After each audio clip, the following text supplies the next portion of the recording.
को संतान।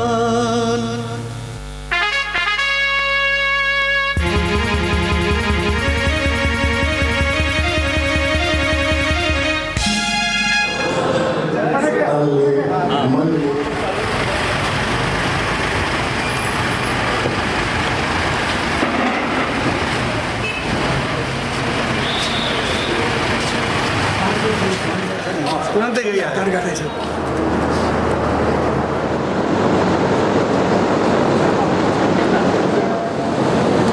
समितिहरूको प्रवेश भइसकेको छ।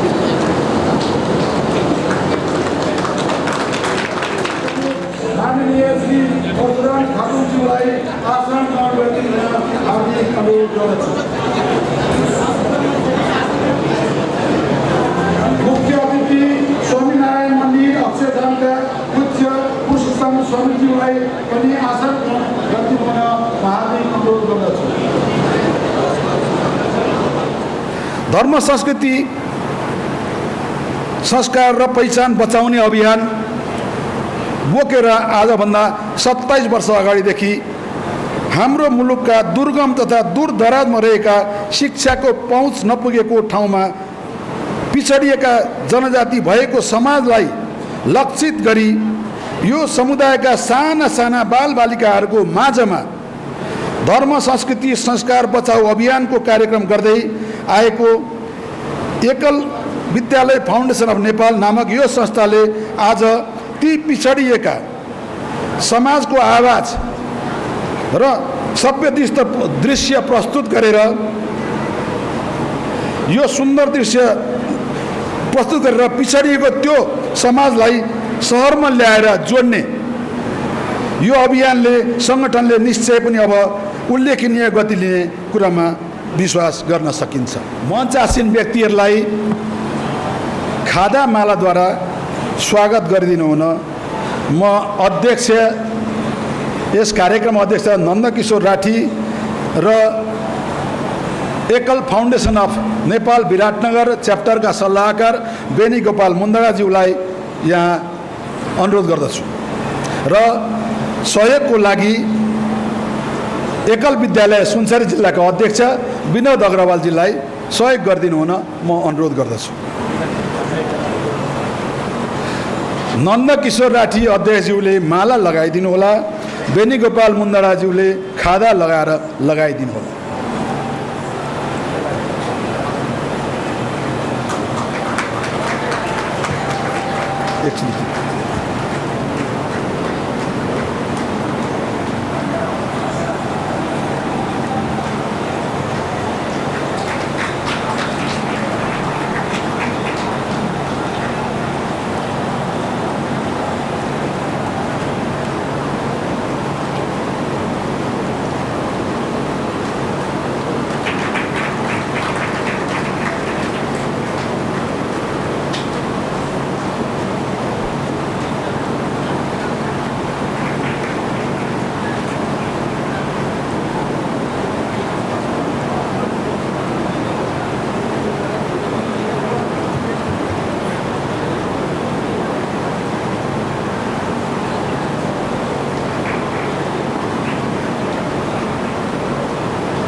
धन्यवाद। कार्यक्रमका अध्यक्षज्यूलाई सहित पनि माला र खादा लगाइदिनु हुन एकल फाउन्डेसन नेपालका राष्ट्रिय अध्यक्ष महावीर घिमिरेज्यूलाई अनुरोध गर्दछु।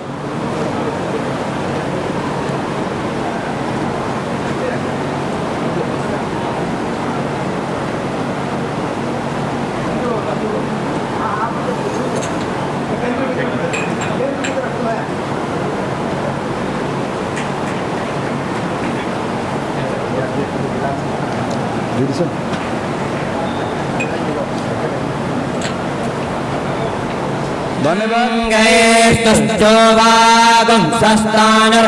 विभ्रासे माहिदेवाहितं जरायोः द्योः शान्तिरन्तरिक्षगं शान्तिः पृथिवी शान्तिरापः शान्तिरोगादयः शान्तिः वनस्पतयः शान्तिर्विश्वे देवाः शान्तिर्ब्रह्म शान्तिः सर्वगं शान्तिः शान्तिरेव शान्तिः सामा शान्तिरेधि जातो यातन्नः कुरुप्रजाभ्यः भयन्नः प्रसुभ्यः विश्वानि देव सवितर्दुरिता निपरासुव जद्भद्रं तन्न आसुव हरिः ओम। गरिदिनु हुन बटुक बाबुलाई नै अनुरोध गर्दछु। शङ्ख यहाँ प्राप्त हुनेछ। शङ्खनाथ अघिदिनु भयो।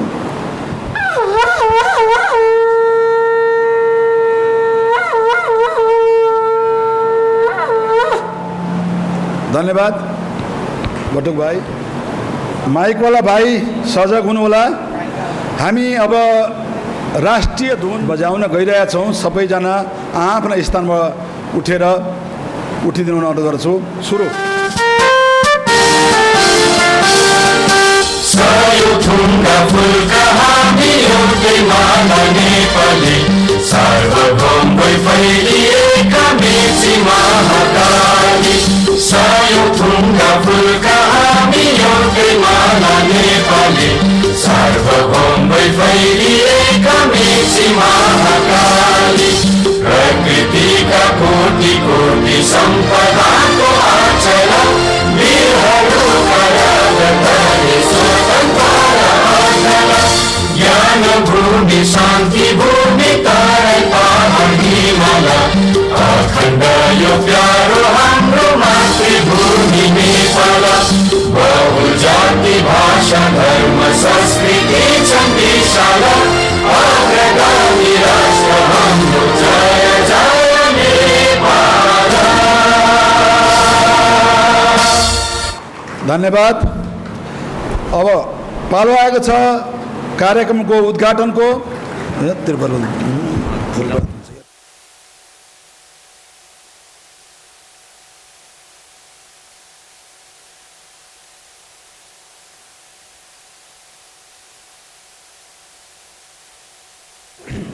धन्यवाद उद्घोषक महोदयज्यू। आज यो विशिष्ट कार्यक्रममा पाल्न हुने सबै अतिथिज्यूहरूको मेरो तर्फबाट हार्दिक स्वागत अभिवादन छ। प्रदेश प्रमुखज्यू श्री परशुराम खापुङज्यू लगायत हाम्रा स्वामीजीहरू, हाम्रो सनातन धर्म समितिका कोशिका अध्यक्षज्यू, एकल विद्यालयका केन्द्रीय अध्यक्षज्यू महावीरजी घेरैया, नेपाल भारत सहयोग मञ्चका श्री अशोकजी बेज्यू लगायत यहाँ उपस्थित सबै उच्च पदस्थ सरकारी पदाधिकारीहरू, समाजका बौद्धिक सामाजिक तथा धार्मिक व्यक्तित्वहरू, पत्रकार मित्रहरू, उपस्थित सम्पूर्ण दाजुभाइ तथा दिदीबहिनीहरूमा म यस कार्यक्रमको संयोजक तथा विद्यालय एकल विद्यालय फाउन्डेसन अफ नेपालको तर्फबाट विराटनगर च्याप्टरको तर्फबाट हार्दिक स्वागत अभिवादन गर्दछु। आज हामी यहाँ अत्यन्त विशेष व्यक्तित्व स्वामीनारायण मन्दिरका प्रभर वक्ता डाक्टर ज्ञानवत्सल स्वामीज्यूलाई आध्यात्मिक वक्ताका रूपमा स्वागत गर्न भेला भएका छौँ। डाक्टर ज्ञानवत्सल स्वामीज्यू एक सम्मानित आध्यात्मिक वक्ता हुनुहुन्छ। उहाँको एक प्रेरणादायक मार्गदर्शन पनि हामी पाउनुहुनेछौँ। उहाँबाट प्राप्त शिक्षाले हामी विश्वभरिका अनगित मानिसहरूको जीवनमा सकारात्मक प्रभाव परेको जानकारी हामीलाई छँदैछ। डाक्टर ज्ञानवत्सलज्यू पेसाले इन्जिनियर पनि हुनुहुन्छ उहाँ र मानवताको सेवामा आफ्नो जीवन समर्पित गर्नुभएको छ। स्वामीनारायण परम्पराको शाश्वत ज्ञान प्रवचनहरू अस्पष्ट गहराई र व्यावहारिक सान्दर्भिकताका लागि सुपरिचित हुनुहुन्छ। साथै उहाँ अर्थपूर्ण उद्देश्यपूर्ण सन्तोषजनक जीवन बिताउन प्रेरित गर्नुहुने उहाँको भावना व्यक्त गर्दाखेरि हामी त्यसबाट प्रेरित हुन्छौँ। उहाँसँग जटिल आध्यात्मिक अवधारणालाई सरल व्यवहारिक दृष्टान्तका साथमा रूपान्तर गर्ने अद्वितीय क्षमता छ। स्वामीनारायण संस्थामा सामेल हुनुभयो। डाक्टर स्वामीजीको सामुदायिक सेवा, सशक्तिकरण र नैतिक शिक्षामा अटुट प्रयासहरू साँच्चै नै समाज कल्याणका लागि प्रवर्धन गर्ने कार्यमा प्रमाण हुनुहुन्छ। यो तीव्र परिवर्तन र अनिश्चितताको समयमा स्वामीजीको शाश्वत मूल्यहरू र आध्यात्मिक लचिलोपन सन्देश समय साक्ष अति नै सान्दर्भिक छन् र त्यसर्थ आजको दिनमा यो सान्दर्भिकतालाई मनन गरी हरेक मानिसले आफ्नो जीवनमा अङ्गीकार गर्नुपर्छ भन्ने मलाई लागेको छ। म मेरो संस्था र यहाँ उपस्थित सबैको तर्फबाट स्वामीजीहरूको हार्दिक स्वागत गर्न चाहन्छु। स्वामीजीको हार्दिक स्वागत गर्न चाहन्छु। यो हाम्रो लागि ठुलो सौभाग्यको कुरा हो र स्वामीजीको उपस्थितिले हामीलाई साँच्चै नै धन्य बनाएको छ र स्वामीजीहरूबाट यस्ता अवसर पुनः पाइरहने हामीले आशा पनि राखेका छौँ। अन्तमा आजको यो हाम्रो गौरवमय सभामा हाम्रो निमन्त्रणलाई स्वीकार गरी पालिदिनु भएकोमा सबैलाई पुनः हार्दिक स्वागत गर्दै आफ्नो 2 मिनट यहीँ टुङ्ग्याउँदछु।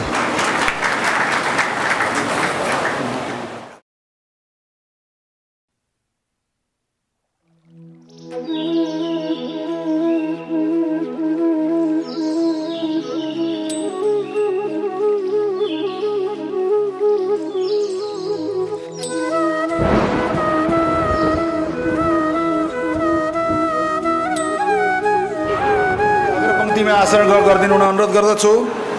बेनीगोपाल मुन्दडाज्यू, देवकिशन मुन्दडाज्यू, शङ्करलाल अग्रवालज्यू, राजेन्द्र राउतज्यू, भगवान दास राठीज्यू, भिकमचन्द सरलज्यू, ताराचन्द खेतानज्यू, त्यसरी नै वरिष्ठ समाजसेवी तथा पूर्व विश्व हिन्दू परिषदका कोशी भाग सम्भागका अध्यक्ष तिलक रिजालज्यूलाई देख्दैछु। म उहाँलाई पनि आसन गर्नको लागि अनुरोध गर्दछु। त्यसरी नै वरिष्ठ समाजसेवी इन्दिरा रिजालज्यूलाई यहाँ म देखिरहेको छु। उहाँलाई पनि आसन गर्नको लागि हार्दिक अनुरोध गर्दछु। अब म कार्यक्रम अगाडि बढाउने क्रममा एकल विद्यालय अभियानको बारेमा यस सभालाई छोटो जानकारी गराइदिन हुन एकल विद्यालय फाउन्डेसन अफ नेपालका राष्ट्रिय अध्यक्ष महावीर घिरेयाज्यूलाई हार्दिक अनुरोध गर्दछु।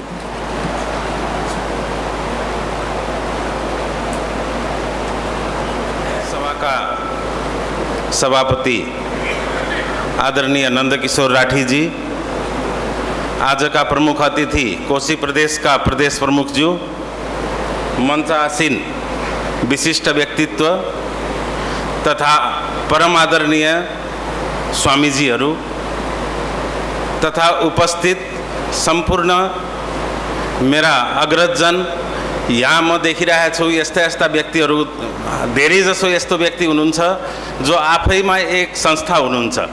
उहाँ एक व्यक्ति एक संस्था बराबर हुनुहुन्छ। त्यस्ता व्यक्तिहरूको अगाडि आज म बोल्न पाउनु मेरो लागि धेरै ठुलो सौभाग्यको कुरा हो। एकल विद्यालयको बारेमा यहाँहरूले डकुमेन्ट्रीमा धेरै कुरा बुझि नै सक्नु भएको छ। आज हामी स्वामीजीलाई सुन्न आएको छौँ। हामी धेरै समय उहाँलाई देऊ, हाम्रो भन्दा उहाँको समय धेरै महत्त्वपूर्ण छ। एकल विद्यालय यानी बाल संस्कार केन्द्र, बालबालिकालाई संस्कार सिकाउने केन्द्रलाई हामी एकल विद्यालय भन्छौँ। एउटा आचार्यले सञ्चालन गर्ने भएर यसको नाम एकल विद्यालय रहेको हो। देशमा 1032 गाउँमा हामी यस किसिमको यो विद्यालय सञ्चालन गरिरहेका छौँ। 48 जिल्लामा छ। यहाँहरूलाई यति नै छोटो मात्रै म जानकारी दिन चाहन्छु, किनभने आज धेरै नै महत्त्वपूर्ण समय छ। त्यही भएर पछि बरु एकल विद्यालयको बारेमा विस्तृत यहाँहरूलाई जानकारी देऊँला। म यति भन्दै म बिदा हुन चाहन्छु। स्वामीजीहरूको एकल विद्यालय फाउन्डेसनका राष्ट्रिय अध्यक्ष महावीर घिरियाज्यू, अलिकति मेरो यहाँ परिचय गराउनै पर्ने नामहरू छुटेको छ। एकल विद्यालय अभियान सङ्गठन विभाग प्रमुख तथा विश्व हिन्दू परिषदका महामन्त्री प्रहलाद रेग्मीज्यूको उपस्थिति छ। उहाँलाई अग्रपङ्क्तिमा आएर आसन ग्रहण गरिदिनु हुन अनुरोध गर्दछु। धन्यवाद। त्यसै गरी ऋतु लामा राष्ट्रिय अभियान प्रमुख, बहिनी आफ्नो स्थानमा उठेर परिचय दिनुहोला। राष्ट्रिय अभियान प्रमुख, एकल विद्यालयको राष्ट्रिय अभियान प्रमुख। त्यसै गरी सह राष्ट्रिय अभियान प्रमुख मनोज मण्डलजी आफ्नो स्थानमा उठेर परिचय दिनुहोला। हस्, धन्यवाद। त्यसै गरी कोशी प्रदेश अभियान प्रमुख योगमाया नेउपाने बहिनी, तपाईँ पनि आफ्नो स्थानमा उठेर परिचय दिनुहोला। हस्, धन्यवाद। ल, अब हामीले एकल विद्यालयको कमेन्ट्री पनि हेऱ्यौँ। एकल विद्यालयका राष्ट्रिय अध्यक्षज्यूबाट उहाँबाट केही कुरा पनि सुन्यौँ र मैले पनि अलिकति बोल्ने क्रममा एकल विद्यालय भनेर जोडेको थिएँ। र त्यसै सन्दर्भमा मलाई अहिले एकल विद्यालय अभियानको लागि हामी सहयोग गर्छौँ, हामी यो संस्थामा सहयोगी बन्न तयार छौँ भनेर केही नावलीहरू यहाँ प्राप्त हुन आएको छ। हाम्रो एकल विद्यालय अभियान भन्ने संस्था एउटा विद्यालय सञ्चालन गर्नको लागि वार्षिक 36,000 रुपियाँ पर्दछ। हाम्रो टाइटली, एकदम टाइटली त्यति लाग्छ। र एउटा विद्यालय म सञ्चालन गर्छु भन्दाखेरि 36,000 रुपियाँ प्राप्त भयो भने हामीहरू उहाँको नाम नै त्यो विद्यालय, त्यो केन्द्रमा नामै राखेर त्यो विद्यालय उहाँको नाममा सञ्चालन गराइदिने हाम्रो परिपाटी छ। र एकजनाले मात्रै 36,000 रुपियाँ दिन सक्दिनँ, तर मलाई त मन छ मेरो 36,000 दिने अलिकति सामर्थ्य भएन भन्नुहुने खालका दाताहरू, सहयोगी दाताहरूलाई 2-3जनासम्म गरेर पनि हामी एउटा विद्यालय पुर्याउँछौँ है भन्दाखेरि पनि हामी सङ्गठनले त्यसलाई पनि स्वीकार गर्दछ। र यो कुरा भन्दै यहाँहरूबाट निश्चय पनि हाम्रो यो अभियानलाई सहरमा बसेर गाउँको यो दुःखद अभियानलाई, दुखी अभियान भन्छौँ हामीहरू, यो साह्रै दुखी अभियान छ। हामी साह्रै दुर्गम जिल्लामा गएर काम गरिरहेका छौँ। यो अभियानमा हामी खट्ने त हामी छँदैछौँ। यहाँहरूको सदाशयता, यहाँहरूको एउटा सद्भाव भयो भने हामी अझ उत्साहित भएर काम गर्ने थियौँ भन्ने लाग्छ। र मलाई प्राप्त भएको नावली म यहाँहरूलाई जानकारी गराउन चाहन्छु।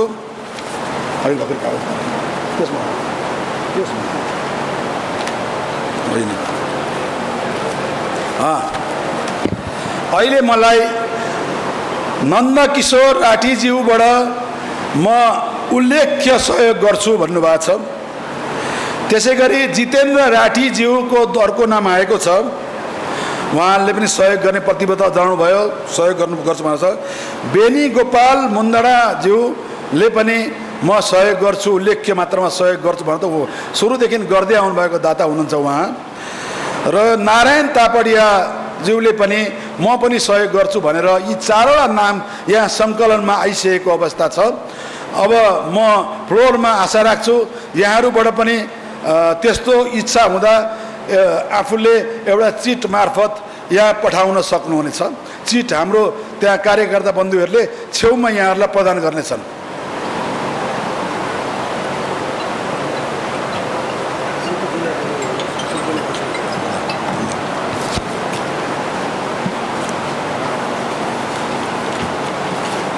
सो अवसर हामीले पाएका छौँ। स्वामीजी यही हाम्रो नजदिकमा हुनुहुन्छ। म अब स्वामीजीलाई यो सभा हललाई आशीर्वचन देने के लिए हम अनुरोध करते हैं।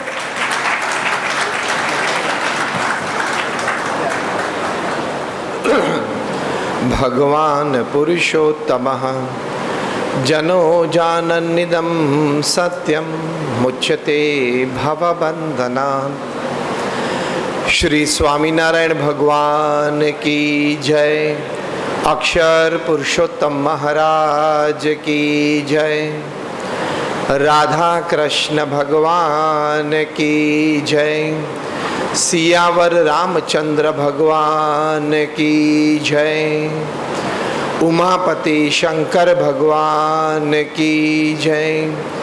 प्रमुख स्वामी महाराज की जय, महंत स्वामी महाराज की जय। एकल विद्यालय ऑफ नेपाल द्वारा आयोजित ये विशिष्ट कार्यक्रम में कार्यक्रम के मुख्य आयोजक और हमारे एकल विद्यालय प्रवृत्ति के इस प्रदेश के प्रेरणा स्रोत ऐसे नंदकिशोर राठी जी, विशेष उपस्थिति में ये कोशी प्रदेश के प्रदेश अध्यक्ष प्रथम नागरिक माननीय परशुराम जी, BAPS श्री स्वामीनारायण संस्था के वरिष्ठ संत पूज्य पुरुषोत्तम चरण दास जी और अन्य संतगण, मंचस्थ मेहमान, आप सभी नगर श्रेष्ठी, बड़े अच्छे समाज सेवक और संस्कृति के मूल्य को अगली पीढ़ी तक ले जाने वाले आप सभी प्रयत्नशील उपस्थित सभाजन को हमारे नमस्कार। जय श्री कृष्ण, जय श्री राम, जय Swami Narayan and a very good evening. आज इस विशिष्ट कार्यक्रम में हम जब साथ में आए हैं और नंदकिशोर जी ने बड़ी मेहनत करके और सारे उनके साथी मित्र और कर्मचारी सभी ने, सभी सेवकों ने साथ मिलके प्रयत्न करके कोई अच्छे विचार, अच्छी भावनाएं प्रवृत्ति के लिए हम सबको आज साथ जोड़ा है। तो मुझे कुछ ऐसी बात बताई गई है कि how to handle difficult situations in times and positivity in adversity, मतलब सकारात्मक भाव कोई भी संजोग, कोई भी परिस्थिति में किस प्रकार से रहे। क्योंकि हमारे बड़े अच्छे मित्र अशोक जी, जिनकी वजह से हमारा कार्यक्रम ये नेपाल में हुआ है और हम आज साथ में यहाँ बैठे हैं, उनका हमेशा ये प्रयत्न रहा है कि ये विचार, ये विमर्श, ये भावनाएं सभी तक पहुंचे। तो हम ये बात कर रहे हैं पॉजिटिविटी इन एडवर्सिटी, मतलब संजोग और परिस्थिति तो कोई भी जीवन में बने सभी प्रकार की बनती है, हाँ या ना। कभी हमारे मन के मुताबिक बात बनी न भी बने, कभी हमने प्रयत्न कर लिया, पुरुषार्थ कर लिया तो भी सफलता मिली न भी मिले। कोई संबंध में हमने शुद्ध भाव रखा फिर भी वो संबंध नहीं बना। ये सब कुछ जीवन में संभव है, बन रहा है, बनेगा। यस और no? Just raise your hands if you say yes. तो इसमें प्रथम विचार क्या है? तो हमने जो स्वामीनारायण अक्षरधाम गांधीनगर में बनाया है, वहां मुख्य स्मारक में भगवान स्वामीनारायण के दर्शन के बाद जब विजिटर्स प्रदर्शनी देखने की शुरुआत करते हैं तो प्रथम खंड में एक बहुत उत्तम विचार हमने शिल्प के माध्यम से रखा है। वो विचार क्या है? एक पत्थर है, आधा गढ़ा हुआ है, मतलब आधा मनुष्य है और नीचे से अभी गढ़न बाकी है। तो हाथ में हथौड़ी और चीनी लेके वो व्यक्ति अपने आप को इस पत्थर में से स्कल्प्ट कर रहा है, मतलब अपना शिल्प बना रहा है। नीचे एक सुंदर वाक्य हमने लिखा है, बहुत प्रेरणादायी शब्द है। शब्द ये है, man is the maker of his own happiness. Man is the maker of his own happiness. मतलब कोई भी व्यक्ति अपनी सुखाकारी, अपने परिवार की सुखाकारी, अपने समाज की सुखाकारी के लिए खुद ही जिम्मेदार है। वे चाहें तो कर सकते हैं। तो man is the maker of his own happiness. बात यह है, we are at the end of the day a bundle of our own thoughts. जिस प्रकार के विचार और भावनाएं हम हमारे अंतर में रखते हैं, उसी प्रकार से हमारा गठन होता है। शाम को हम वही व्यक्ति बन जाते हैं। पूरे जीवन तक हमारी जो विचारधाराएं चलती है, भावनाएं चलती हैं, हम जीवन के अंत में उस प्रकार के विचार, उस प्रकार की पर्सनालिटी और कैरेक्टर बन जाते हैं।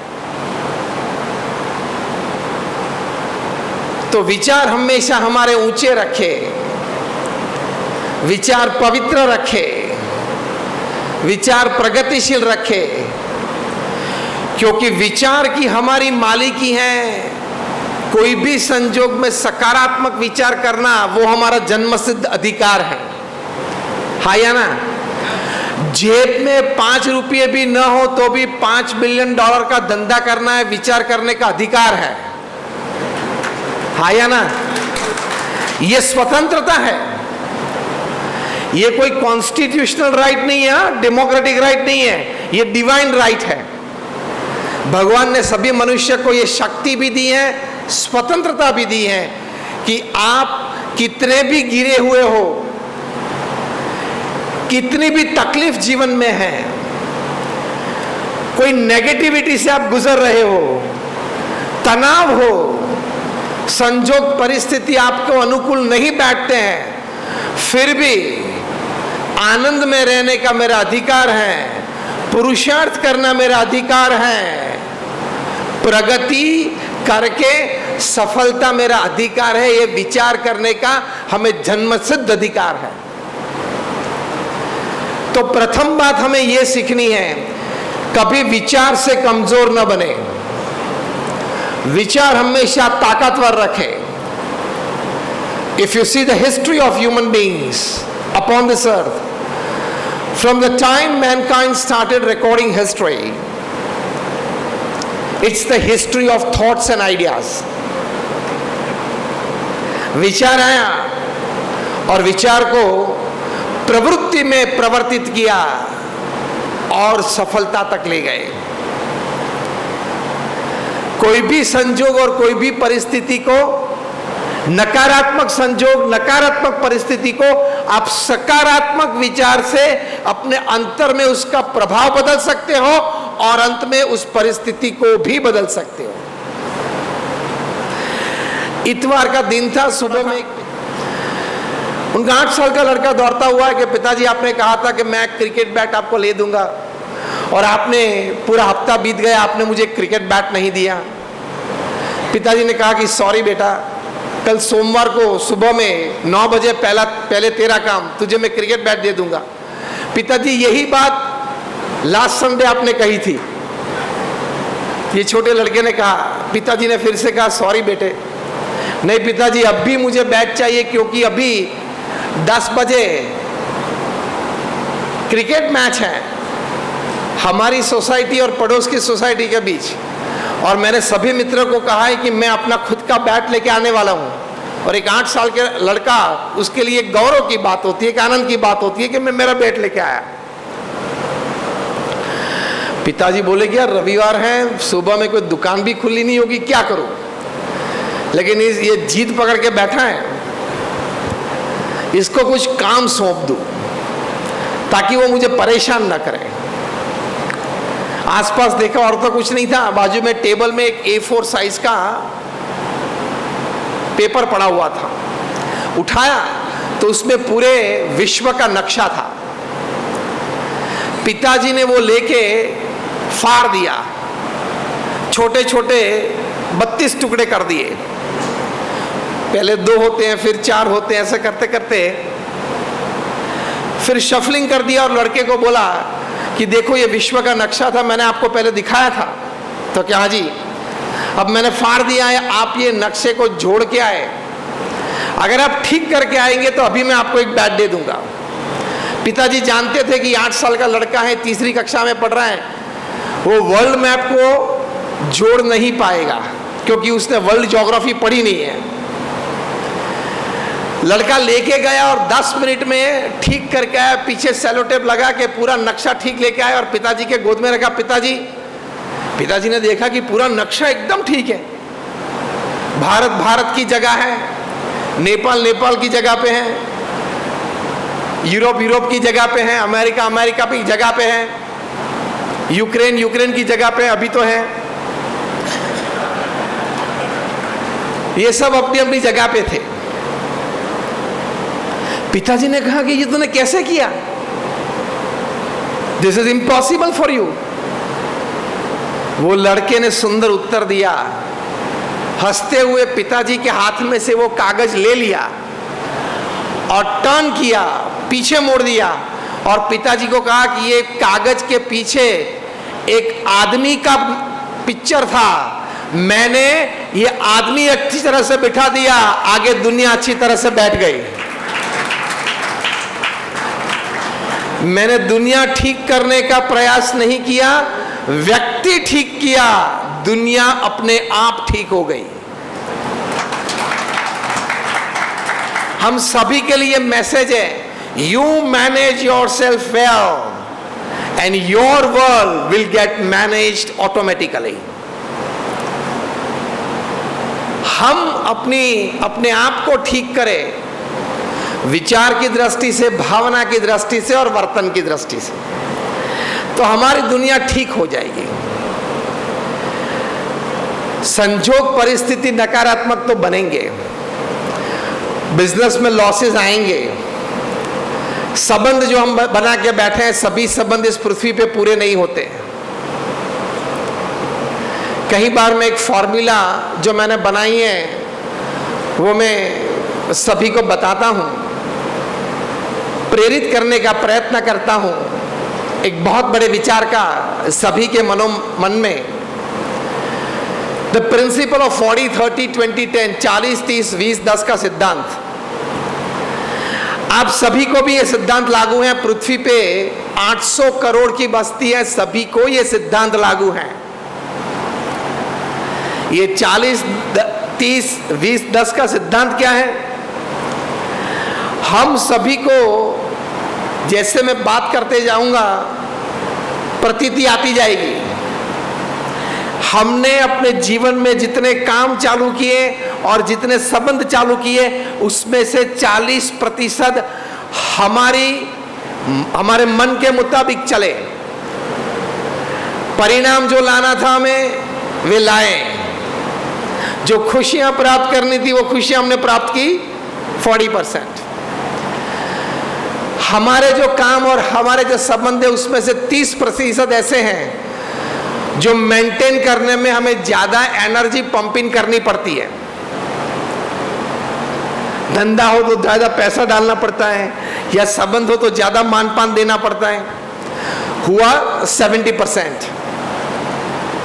अब याद रखना, हमारे शुरू किए हुए काम और शुरू किए हुए संबंध, उसमें से 20% ऐसे हैं वो बिगड़ने के लिए ही शुरू हुए थे, जरूर बिगड़ेंगे, स्वीकार कर लेना, ताकि आप तनाव में ना जिए। It is a principle.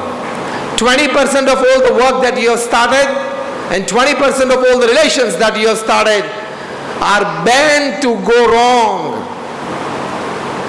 क्योंकि भगवान ने आपके साथ MOU नहीं किया जब आपको इस पृथ्वी पे भेजा। हम सभी को इस पृथ्वी पे जब भगवान ने भेजा, तब did he sign an MOU with us? Memorandum of understanding sign किया है क्या? पीछे ठीक तरह से आवाज सुनाई देती है? हाँ, तो बराबर। तो भगवान ने कोई MOU साइन नहीं किया है कि जब बच्चा पृथ्वी पे जाएगा सब कुछ ठीक बनेगा। तो 20% आपके काम और 20% आपके संबंध जरूर बिगड़ने वाले, स्वीकार कर लो।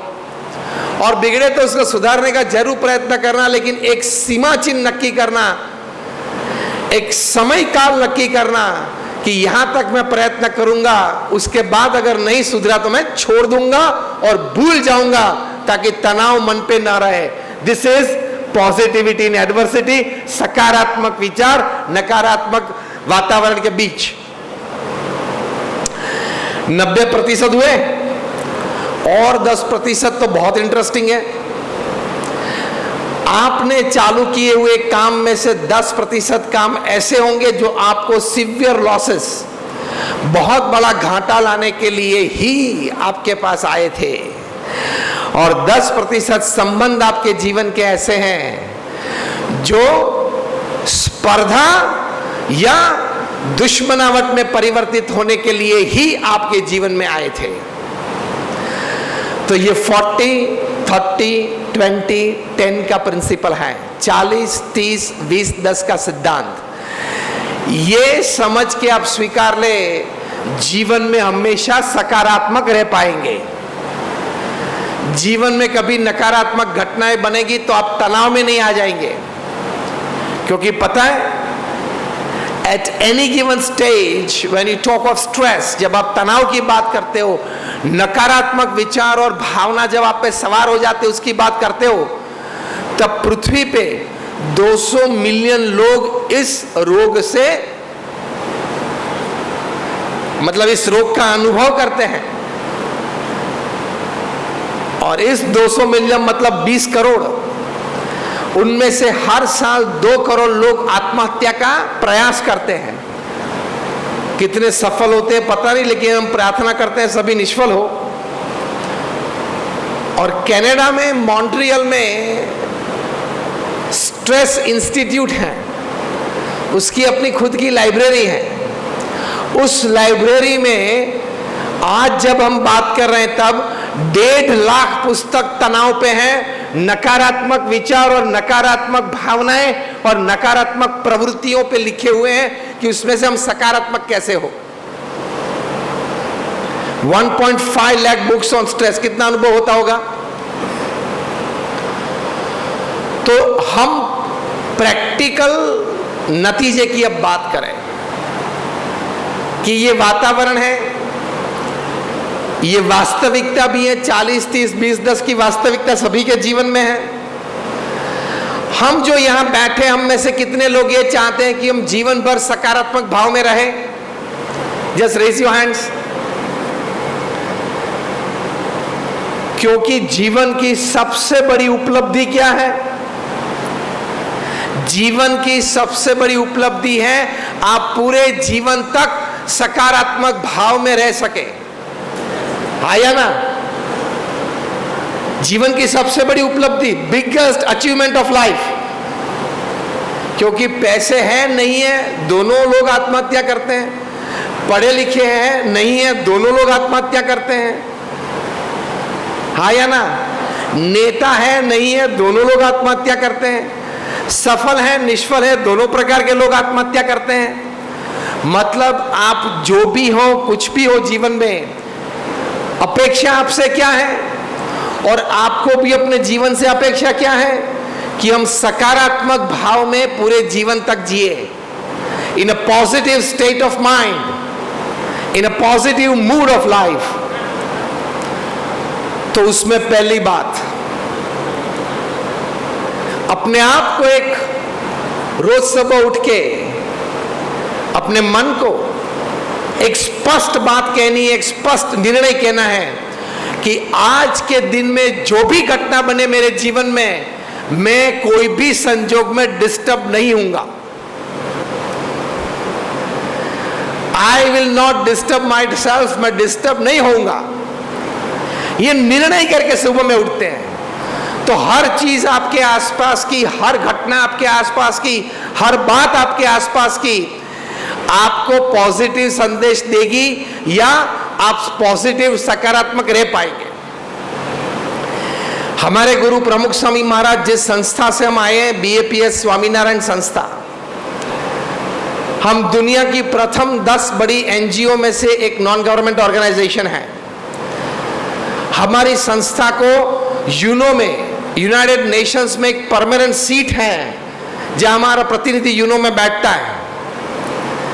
दुनिया भर में हम 1600 मंदिर और 200 से भी ज्यादा hospital, hostel, school, colleges, community centres चलाते हैं।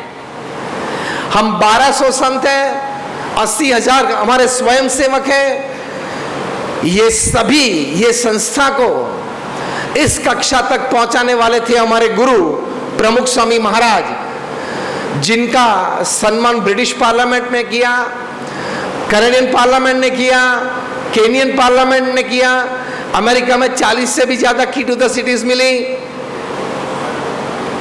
और उन्होंने अपने जीवन काल में दुनिया के 60 देशों में 18,000 गांव और शहरों में जाके ये संदेश दिया, चारित्र का निर्माण किया, समाज सेवा के लिए लोगों को प्रेरित किया और भारतीय संस्कृति और विचारधारा सनातन धर्म के सभी के जीवन में प्रैक्टिकल रूप में इस प्रकार का प्रयत्न किया। उनके जीवन में यह सकारात्मक भाव जो नकारात्मक को दूर करता है, छोटी छोटी बातों में थे और उनकी विचारधारा क्या थी वो सोचने लायक थी। छोटा सा एक प्रसंग है। प्रमुख स्वामी महाराज न्यूयॉर्क में थे। रूम छोटा था, जिस रूम में वे बैठे थे कमरा छोटा था। आप और हम जैसे कोई लोग बैठे होंगे, उन्होंने कहा कि स्वामी जी ये कमरा बहुत छोटा है। प्रमुख स्वामी महाराज ने कहा छोटा कमरा अच्छा, पावर कम बिगड़ता है। सकारात्मक, पॉजिटिव। छोटा कमरा अच्छा है, क्यों? पावर, इलेक्ट्रिसिटी कम जलती है। एक हफ्ते के बाद वे कनाडा में थे, टोरंटो में अपने भ्रमण में। वहां उनका निवास थोड़ा स्पेशियस था, रूम थोड़ा बड़ा था। उसी व्यक्ति ने कहा कि स्वामी जी ये बड़ा रूम अच्छा। प्रमुख स्वामी महाराज बोले हाँ बड़ा रूम अच्छा, ज्यादा लोग बैठ सकते हैं। देखो प्रसंग छोटा है, लेकिन ये प्रसंग उस व्यक्ति के मानस का परिचय है। प्रमुख स्वामी महाराज का सकारात्मक मानस, उसका ये परिचय है। हम छोटी छोटी बातों में डिस्टर्ब हो जाते हैं। कोई प्रसंग में हम गए, कोई रिसेप्शन में हम गए, दो लोग ने हमारे सामने 2-3 बार देखा तो भी हम सोचना चालू कर देते हैं, क्यों देखता होगा, क्यों देखता होगा। इतना हमारा मन निर्बल है। क्यों देखता था मैं बताऊं? आंख है, देख सकता है। As simple as that. Why are you getting disturbed? कोई आपके सामने देखे ना देखे, आप क्यों डिस्टर्ब होते हो? आपने जो अपनी जीवन शैली नक्की की है, आपने जो विचारधारा नक्की की है कि मुझे इस विचारधारा पे, इस पथ पे चलना है, उससे आप क्यों विचलित होते हो? किसी ने आपके सामने देखा ना देखा, आपकी नोद ली न ली, आपके साथ बातचीत की न की, आपने अपना जीवन इस मार्ग पे मुझे चलना है वो तय कर लिया है। Nothing can disturb you. As simple as that. तो प्रथम बात है, छोटी छोटी बात में डिस्टर्ब ना होना, चिल्लाना नहीं, और कभी ये नहीं बोलना कि यार आज मूड नहीं है। मूड रखना हमारे हाथ की बात होती है। ये मत बोलना कि यार आज कुछ नेगेटिविटी है। क्या नेगेटिविटी है? इतनी ताकत भगवान ने शरीर में दी है, मन में दी है। स्वामी विवेकानंद कहते थे each soul is potentially divine. हमारे सबके अंतरात्मा में भगवान ने अनंत शक्ति दी है, लेटेंट एनर्जीज हैं। हम जब सकारात्मक रहने का प्रयत्न करते हैं, जब ये शक्ति अंदर से बाहर आती है। एडिसन, थॉमस अल्वा एडिसन, जिन्होंने ये लाइट दी, पूरी फैक्ट्री जल गई। किसी ने कहा आपकी फैक्ट्री जल गई, वहां देखा तो सब रिकॉर्ड, डेटा सब जल गए थे। आकाश में देख के भगवान को कहा थैंक गॉड, भगवान का आभार प्रकट किया। फैक्ट्री जल गई है, वहां खड़े खड़े थैंक गॉड। दूसरा वाक्य क्या बोले? All my mistakes have burned up, मेरी सब भूल जल गई। भूल नहीं थी, डेटा रिकॉर्ड था। जब तक उसका अस्तित्व था तब तक वो डेटा रिकॉर्ड था, अस्तित्व मिट गया तो भूले थी। कितनी सकारात्मक मानसिकता। और तीसरा वाक्य बोले, मैं अभी 10 बजे वापस आता हूं, काम चालू कर दूंगा। तय किया है कि प्रकाश, लाइट देनी है, जरूर दूंगा, और दी। हमारे गुरु प्रमुख स्वामी महाराज को लंदन में मंदिर बनाना था, जमीन हमने हैरो विस्तार में ली। मैं 90 की साल की बात कर रहा हूं। आसपास के लोगों ने केस डाला हमारी संस्था के सामने, कोर्ट में केस दर्ज करवाया कि ये लोग रात को 12 बजे तक घंटी बजाएंगे, ये लोग रात को 12 बजे तक ढोल बजाएंगे, हमारी पीस और प्राइवेसी डिस्टर्ब हो जाएगी। फुल एंड फाइनल जजमेंट आया कि ये BAPS यहां मंदिर नहीं कर सकती। प्रमुख स्वामी महाराज पे लंदन से हमारे ट्रस्टी ने फोन करके ये बात बताई कि आप यहां मंदिर नहीं कर सकते, ऐसा एक फुल एंड फाइनल जजमेंट आया है। अब कितना बड़ा शॉक, कितना बड़ा सेटबैक। आज से 35 साल पहले की मैं बात कर रहा हूं। प्रमुख स्वामी महाराज का प्रथम रिस्पॉन्स था, जैसी भगवान की इच्छा, अपने आप को स्थिर कर दिया।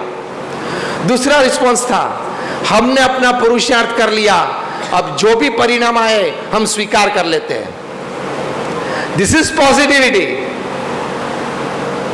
और तीसरी बात उन्होंने की, हम सभी ने साथ बैठ के तय किया है कि मंदिर करना है तो जरूर करेंगे, और जगह ढूंढना चालू कर दो। हमने नीजगन एरिया में जमीन ढूंढी और वहां हमने मंदिर बनाया, और वो मंदिर 28 महीने में पूरा किया, पत्थर, ग्रेनाइट और मार्बल का। और जब 1995 में प्रतिष्ठा हुई, तब रीडर्स डाइजेस्ट इतने बड़े मैगजीन ने लिखा, it is the 8th wonder of the world, दुनिया की 8वीं अजायबी है। और आज भी लंदन के प्रथम 100 आइकॉनिक बिल्डिंग में उसका स्थान है। पूरी भारतीय सनातन संस्कृति वहां प्रदर्शित की है। छोटे छोटे बच्चे वहां आके श्रवण, प्रहलाद, नचिकेता, ध्रुव के पाठ सीखते हैं। तो देखो, ऐसे महापुरुषों के जीवन में भी परिस्थितियां ऐसी आई हैं, संजोग ऐसे बने हैं कि उनकी जगह पे अगर कोई सामान्य व्यक्ति होते तो बैठ जाते, रुक जाते, रोने लगते और डिप्रेशन में चले जाते। लेकिन ये सभी महापुरुषों ने अपने जीवन में इन घटनाओं को अपने मानस पट पे सवार कभी नहीं होने दिया। तो प्रथम बात है एक निर्णय। दूसरी बात है इस प्रकार की सकारात्मक बातें 10 मिनट के लिए रोज सुनना या पढ़ना। टीवी देखते हो, नेटफ्लिक्स देखते हो, व्हाट्सएप पे, यूट्यूब पे बहुत सारा समय निकालते हो, 10 मिनट का सुवांचन, उसका समय भी हमें निकालना चाहिए। ये हमारे गुरु प्रमुख स्वामी महाराज और महंत स्वामी महाराज का आदेश है। तो सुबह में 10 मिनट आपने कुछ ऐसे शब्द सुने प्रेरणात्मक, या ऐसी कुछ बातें पढ़ी प्रेरणात्मक, पूरा दिन आपका चार्ज जाता है। जैसे मोबाइल को सुबह में चार्ज कर देते हो, पूरा दिन चलता है ना, तो हमें भी अपने आप को चार्ज करना जरूरी है। तो ये पीटर ड्रकर बहुत बड़े मैनेजमेंट गुरु हैं, उनको किसी ने पूछा कि ऐसी प्रेरणात्मक बातें सुनने के लिए रोज 10 मिनट निकालना जरूरी है क्या, रोज सुनना जरूरी है क्या? पीटर ड्रकर ने कहा, पानी और साबुन का उपयोग रोज करना जरूरी है क्या? तो उन्होंने बोला हाँ। पीटर ड्रकर ने कहा, अभी तो आपने आज सुबह तो किया था, जब हमने स्नान किया तब पानी और साबुन का उपयोग किया था, फिर कल दूसरी बार जरूरत क्या है? तो वो प्रेक्षक ने कहा कि पूरे दिन बाहर घूमे, बाजार में पसीना हुआ, धूल उड़ी, तो शरीर गंदा हो जाता है, तो साफ करने के लिए साबुन और पानी चाहिए। पीटर ड्रकर ने कहा उसी तरह आज आपने प्रेरणात्मक बातें सुबह में 10 मिनट सुनी या पढ़ी, पूरा दिन आपने कुछ प्रवृत्तियां की, कुछ लोगों को मिले, उसमें से कई प्रकार की नकारात्मक बातें और भावनाएं, एनर्जी आप में आ गई है, वो निकालने के लिए दूसरे दिन सुबह भी आपको 10 मिनट निकालनी पड़ेगी। ये प्रेरणात्मक बातें हैं। और सबसे बड़ी बात, आखिर बात मैं करता हूं, फिर मैं पूरा करूंगा। भगवान के प्रति श्रद्धा और भक्ति होगी तो आप सकारात्मक भाव में रह पाएंगे। बड़े बड़े संत भक्त के जीवन में आप देखें, बहुत दुख आया है व्यक्तिगत जीवन में, सामाजिक जीवन में, फिर भी वे स्थिर रहे और आनंद में रहे। वहां महाराष्ट्र में तुकाराम बड़े भक्त हुए। तुकाराम जी के जीवन में यह प्रसंग बना कि गांव लोगों को यह लगा कि ये युवाओं को व्यसन मुक्त कर रहे हैं, जुआ खेलने का मना कर रहे हैं, ये सब बातें चलेगी तो ये तुकाराम गांव को बिगाड़ देंगे, जो मजा चल रही है गांव में वो मजा बिगड़ जाएगी। तो सभी ने तय करके ये आयोजन किया कि तुकाराम जी को गधे पे बिठाया। इतना अपमान किया इतने बड़े संत भक्त का। फिर उल्टा बिठाया, गधे की पूंछ हाथ में दी, बैंगन की माला पहनाई और पूरा क्षौर कर्म कर डाला था।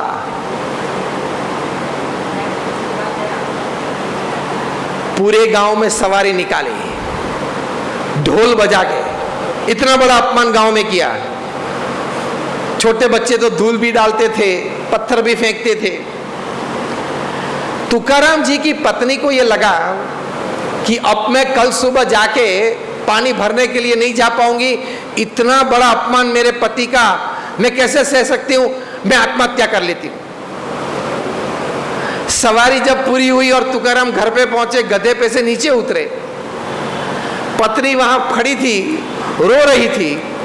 पत्नी का हाथ पकड़ के अंदर घर में गए, दरवाजा बंद किया और बिठाई। तुकाराम तो हंसते थे, आनंद में थे। पत्नी ने कहा कि आप हंस रहे हो, लेकिन इतना बड़ा अपमान गांव में हमारा हुआ है, हम कैसे ये गांव में जी सकेंगे, अभी रात को अंधेरा हो जाए हम गांव छोड़ के चले जाते हैं। तुकाराम ने कहा इसमें सभी अच्छी बातें बनी है, देखो सकारात्मक विचार और सकारात्मक भाव कोई भी संजोग में। तुकाराम जी बोले कि हमारी जब शादी हुई थी तब हमारी पूरे नगर में सवारी नहीं निकली थी, इन्होंने आज निकाली। दूसरी बात, हम गरीब हैं तो पिछले 2 महीने से हम सिर्फ रोटी और छाछ खाते थे, सब्जी पकाने के लिए या सब्जी खरीदने के लिए, बनाने के लिए हमारे पास पैसे नहीं थे। ये बैंगन की माला पहनाई, 1 हफ्ते तक बैंगन की सब्जी हम खाएंगे।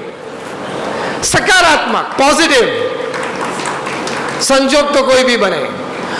6 महीने तक मैंने बाल नहीं कटवाए थे, डैंड्रफ हुआ था, इन लोगों ने क्षौर कर्म कर दिया, उसकी भी तकलीफ मिट गई। अंग्रेजी में एक अच्छी कहावत है, What happens with you is 10%, how you take it is 90%। आपके साथ जो घटनाएं बनती हैं उसका प्रभाव आप पे सिर्फ 10% बनता है। आप उस घटना को किस तरह से अपने मन में अंदाजित करते हो, किस तरह से अपने जीवन में स्वीकार करते हो, उस पर उस घटना का 90% प्रभाव आप पे रहता है। तुकाराम पे इतने बड़े अपमान का कोई प्रभाव ही नहीं रहा, आनंद में ही रहे, क्योंकि जो भी बना उसमें सकारात्मक देखने की दृष्टि और विचार पाया था। और हम जो यहां बैठे दिन में 10 बार मुंह लटका के बैठ जाते हैं, ये नहीं हो रहा है, वो नहीं हो रहा है। 24/7, 365/80 पता चला मैं क्या सिद्धांत बोला? 24/7 मतलब 24 घंटा 7 दिन, 365 दिन साल के और 80 साल आपके जीवन के, 24/7/365/80। हम ये चाहते हैं कि हम सकारात्मक आनंद में रहे, हाँ या ना? तो ये मैंने आपको 3 विचार दिए। पहला विचार क्या दिया? छोटी छोटी बातों में अपने आप को डिस्टर्ब करना छोड़ दो। उसमें प्रसंग कहा प्रमुख स्वामी महाराज के जीवन का। दूसरी बात मैंने कही, रोज 10 मिनट ऐसी प्रेरणात्मक बातें पढ़े या सुने। और तीसरी बात मैंने कही, भगवान के प्रति श्रद्धा और भक्ति हो, आपको कभी अपमान लगेगा ही नहीं। क्यों? आप ये मानेंगे कि भगवान की इच्छा से ही हुआ है। तुकाराम ये माना कि भगवान की इच्छा से ये हुआ है, तो कभी ये भी भगवान का प्रसाद है मेरे जीवन में। मान मिलना वो प्रसाद है, अपमान भी प्रसाद आप मान सकते हो। अगर भगवान में श्रद्धा है तो अपमान भी आपको डिस्टर्ब नहीं कर सकता। प्रमुख स्वामी महाराज ने देश प्रदेश में 1300 से भी ज्यादा मंदिर बनाए और संस्थाएं खड़ी की। ऐसे तो कोई जादुई लकड़ी घुमाई और खड़ी हो गई संस्था, ऐसी तो बात है नहीं। उन्होंने भी तकलीफ देखी है, उन्होंने भी विरोध का सामना किया है। जैसे मैंने हैरो मंदिर के प्रसंग से आपको कहा, उन्होंने भी अपने जीवन में अपमान सहन किए हैं, लेकिन हर परिस्थिति में हमने उनको आनंद में देखा है, सकारात्मक भाव में देखा है। वो प्रसंग भूल के प्रयत्न चालू रखना, उस मूड में देखा है। जीवन का सबसे हम ये है कि हम सकारात्मक भाव में हमेशा रहें। तो मैं जिस तरह से बोलूं आप मेरे साथ रिपीट करना। मैं आज से ये तय करता हूं कि कोई भी नकारात्मक विचार,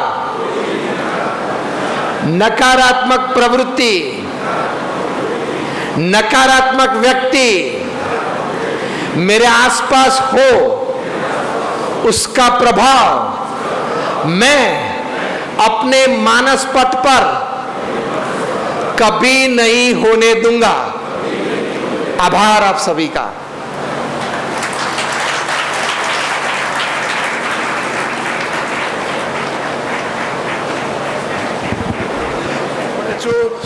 हाम्रो सहयोगी कार्यकर्ताहरू, एकल विद्यालय अभियान, नगर महिला समिति, मोरङ विराटनगरकी अध्यक्ष कल्पना राठीले उठेर आफ्नो परिचय दिनुहोला र यहाँको टिम सबैजना उठेर आफ्नो परिचय उठिदिनु होला। नगर महिला समिति। अझ आउने समयमा हामी यस कार्यक्रमलाई अझ बढाउन सकौँ भन्ने एउटा आग्रह छ।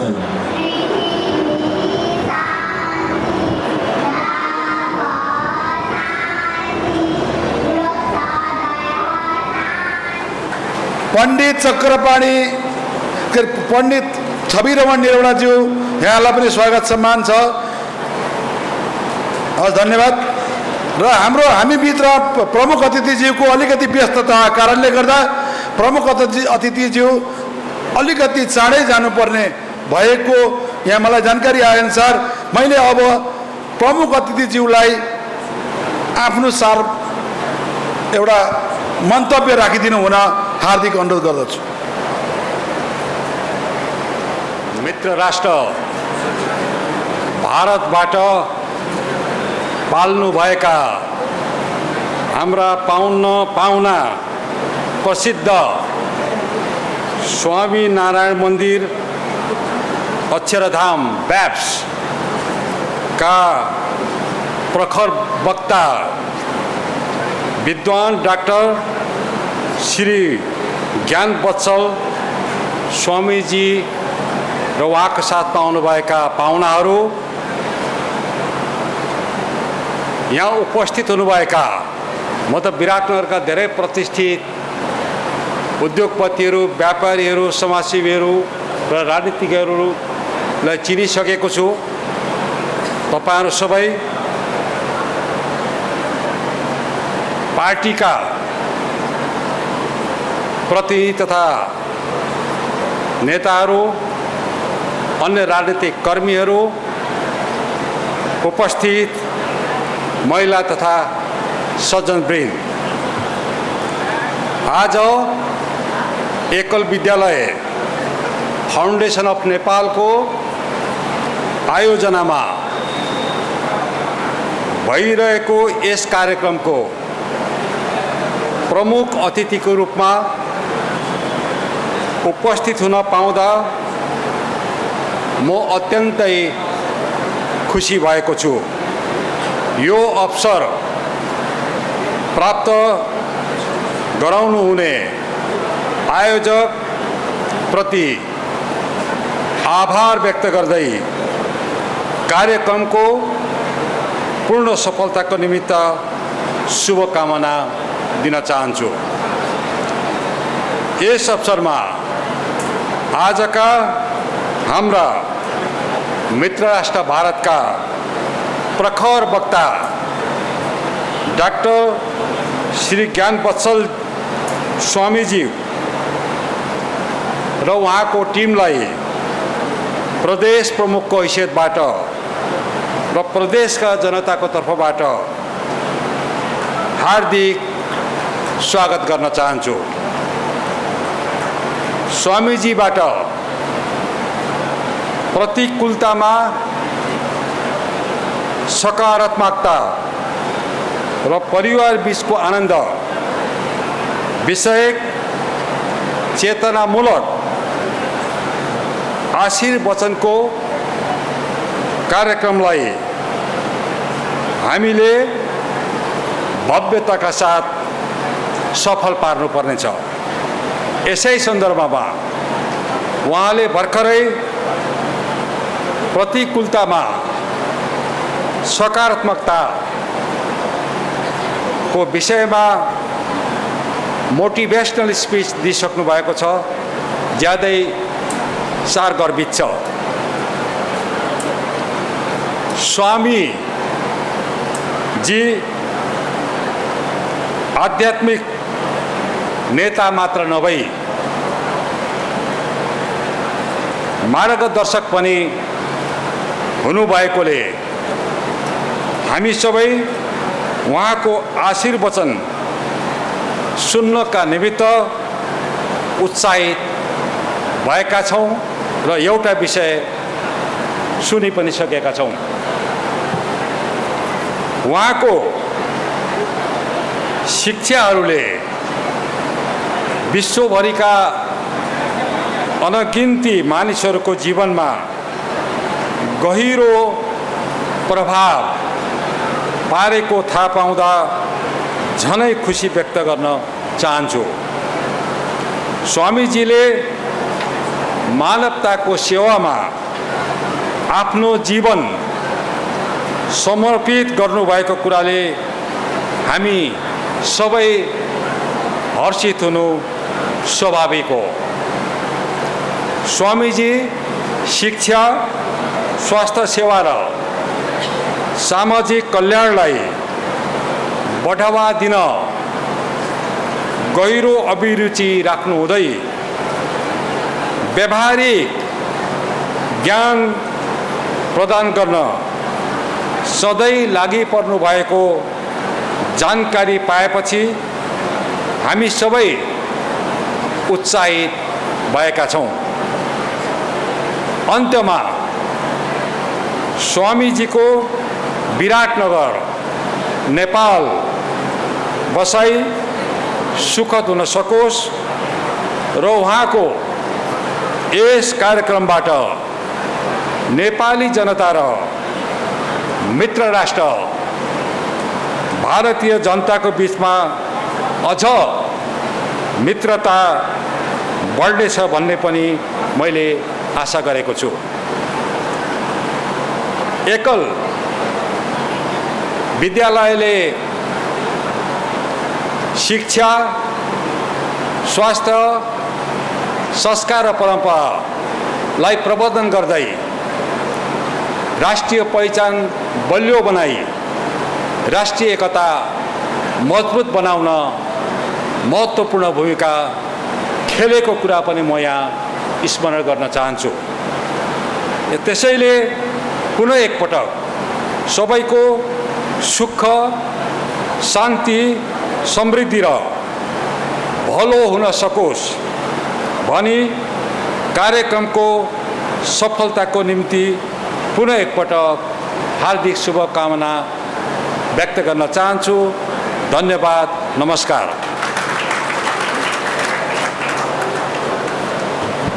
धन्यवाद प्रमुख अतिथिज्यू। प्रमुख अतिथिज्यूलाई मायाको चिनो प्रदान गर्नुहुन यस कार्यक्रमका अध्यक्ष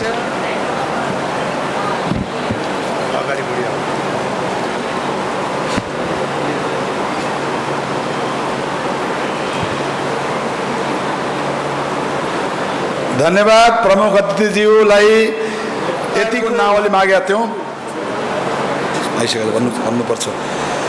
म त्यो नाम वाचन गर्न गइरहेको छु। अरू पनि कोही हुनुहुन्छ भने इच्छुकहरूले अझै पनि यो दिन सक्नुहुन्छ।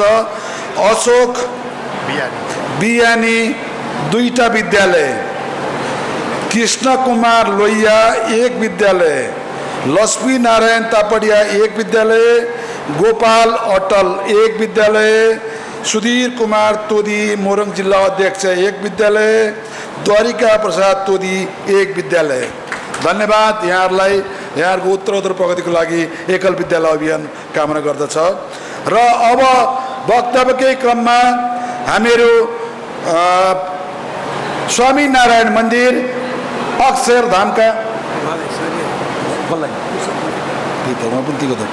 अक्षरधामका स्वामी पुरुषोत्तमजी महाराजलाई यहाँ आशीर्वचन प्रदान गरिदिनु हुन म हार्दिक अनुरोध गर्छु। पुरुषोत्तम जी महाराज जी, आपको हम यहाँ आशीर्वचन के लिए बुला रहे हैं। पूज्य ज्ञान वत्सल स्वामी जी ने हमको बहुत अच्छा मार्गदर्शन दिया है और इसमें आप लोग भी प्रेरित हो गए हैं कि इस प्रकार से जीवन जीने से जीवन में बहुत फ़ायदा होता है, खुद को फ़ायदा होता है और जो फ़ायदा होता है ये आत्मलक्षी फ़ायदा है, देहलक्षी फ़ायदा नहीं है, आत्मलक्षी। क्योंकि इस शरीर में जो आत्मा है उनकी प्रसन्नता ही हमारी प्रसन्नता है।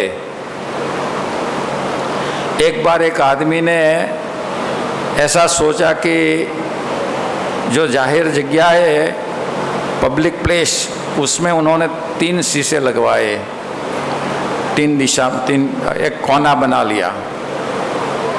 तो वहाँ से लोग जा रहे थे, वो अपना मुंह इसमें देखकर बाल संवारते थे, कैसे लगते हैं वो सब देख लेते थे और खुश भी होते थे कि ये अच्छा कार्य किया है। लेकिन वो तो पब्लिक प्लेस था, तो इसमें कुत्ता आ गया। कुत्ता ने उस ओर देखा तो इतना चिल्लाया और भसने लगा। उनको वो सहन नहीं कर पाया कि ये सामने क्यों कुत्ता है, और उनको काटने के लिए प्रयत्न करता था, अपने पाँव उस पर लगाता था और आधा घंटे तक ये परिस्थिति चलती रही। फिर वो थक गया। थक जाने के बाद वहाँ से निकल गया। इस पृथ्वी पर भी हम लोग आए हैं तो हमारा जीवन एक कुत्ता जैसा नहीं होना चाहिए। यदि हम सुखी होना चाहते हो तो जो आदमी लोग वहाँ से जाते थे, खुद को देखते थे, अपने बाल संवारते थे, अपने कपड़े कैसे हैं वो ज़रा ठीक ठाक कर लेते थे, लेकिन कुत्ता दुखी हो गया तो हमारा स्वभाव हमको दुखी करता है। क्योंकि ये हमारा समाज है, आपका परिवार है, आपके साथ इर्द गिर्द में रहने वाले समाज के लोग हैं, वो लोग आपका ही रिफ्लेक्शन है कि आप सोचते हैं कि मुझे खुशी होना है।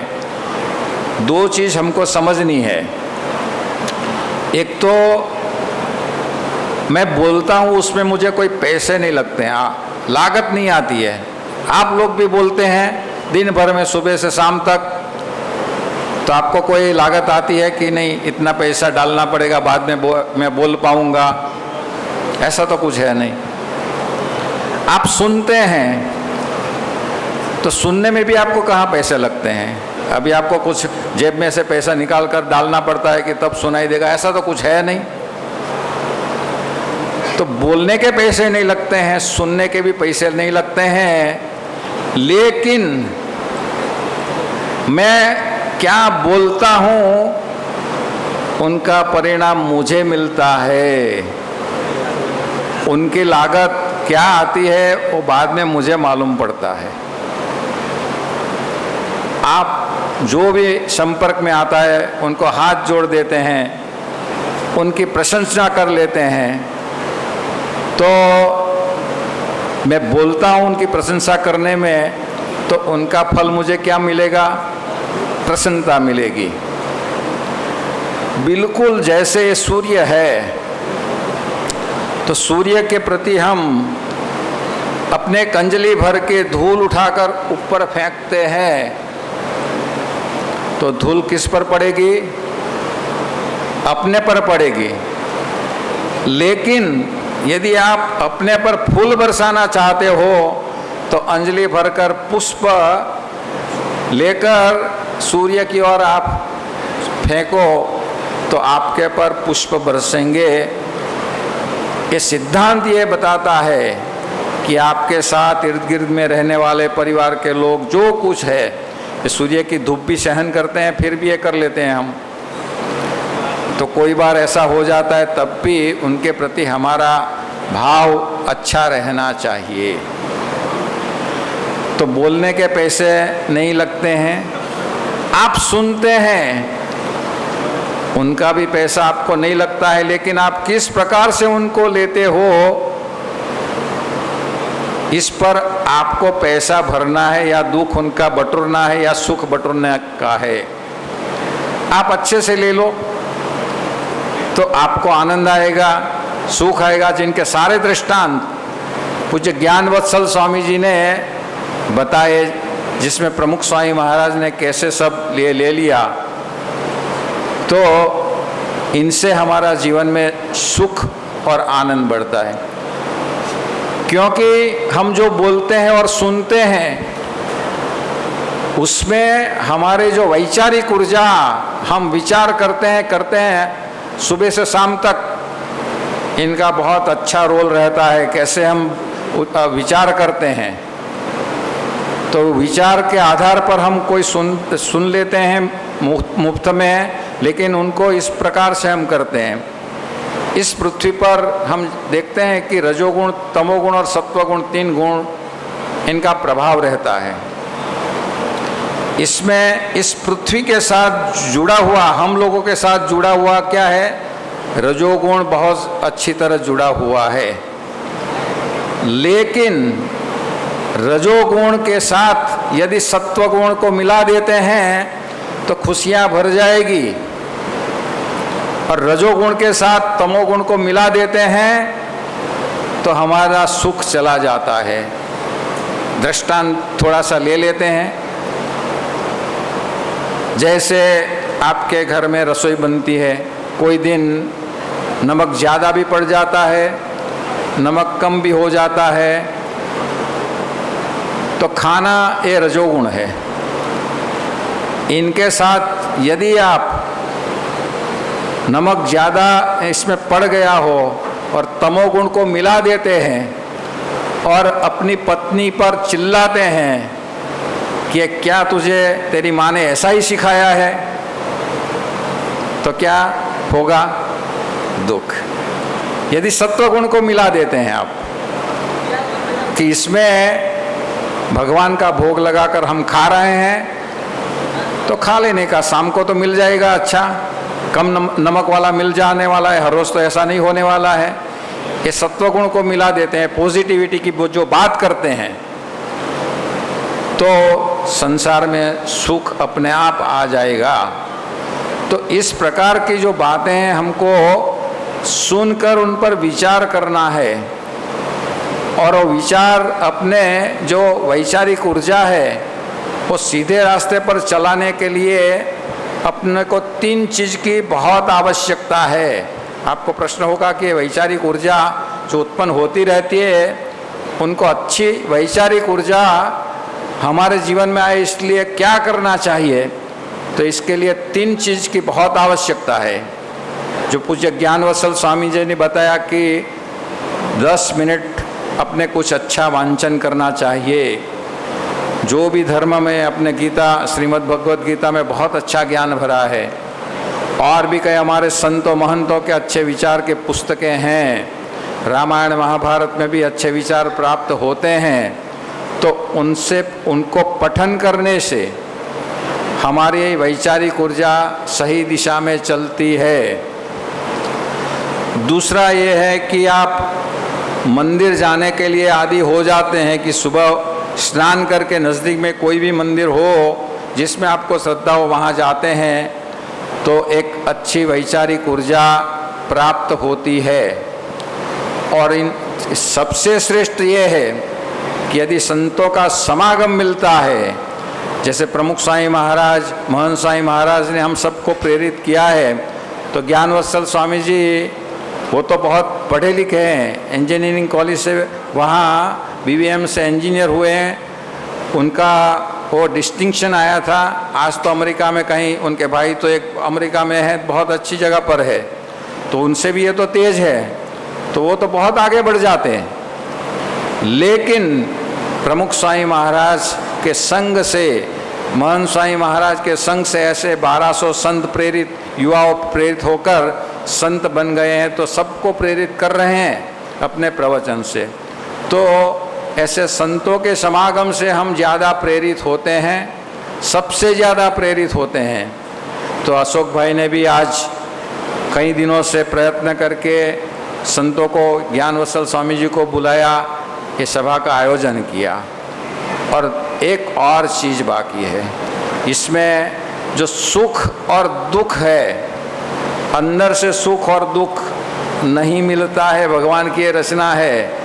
सुख और दुख दोनों अंदर से नहीं उत्पन्न होता है, सुख और दुख बाहर से ही हमको मिलता है।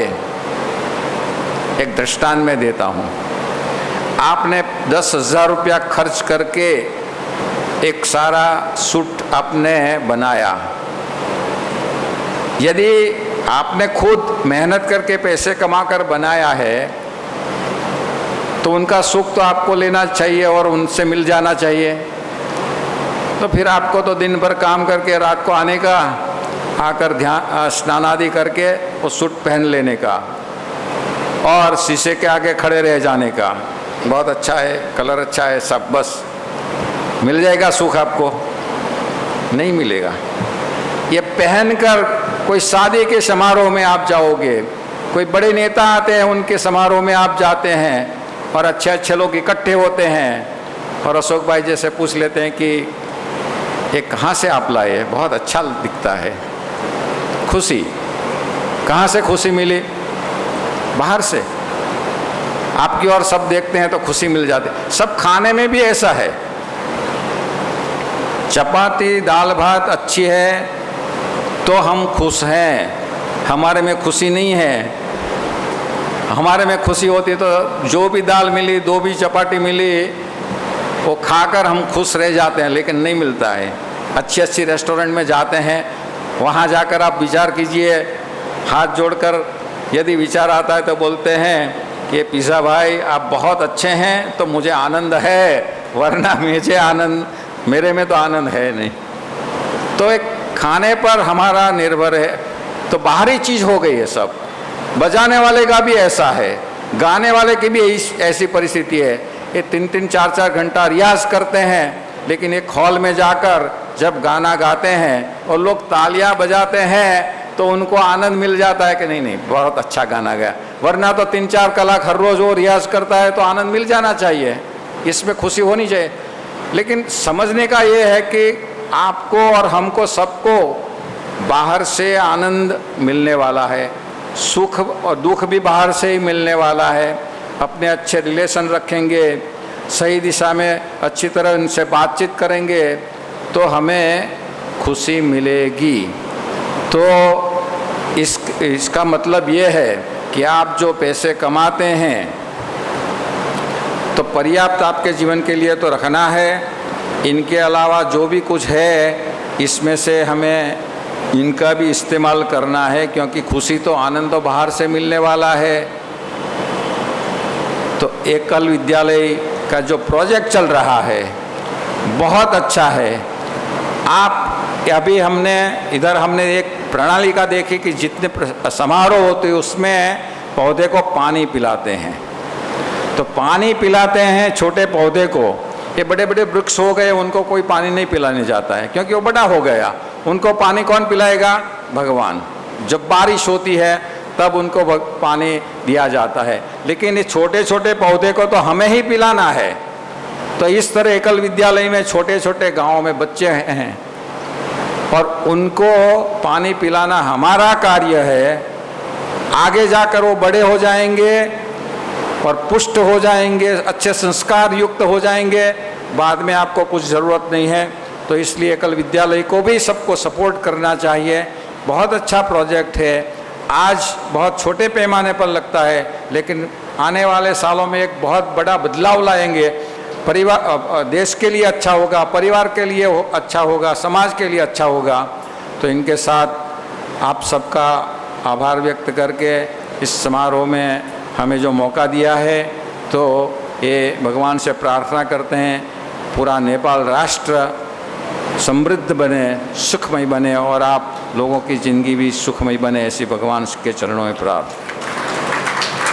हाम्रा आज का कार्यक्रम में पाल्नु भएका हाम्रा आदरणीय संत पुरुषोत्तम दासज्यू,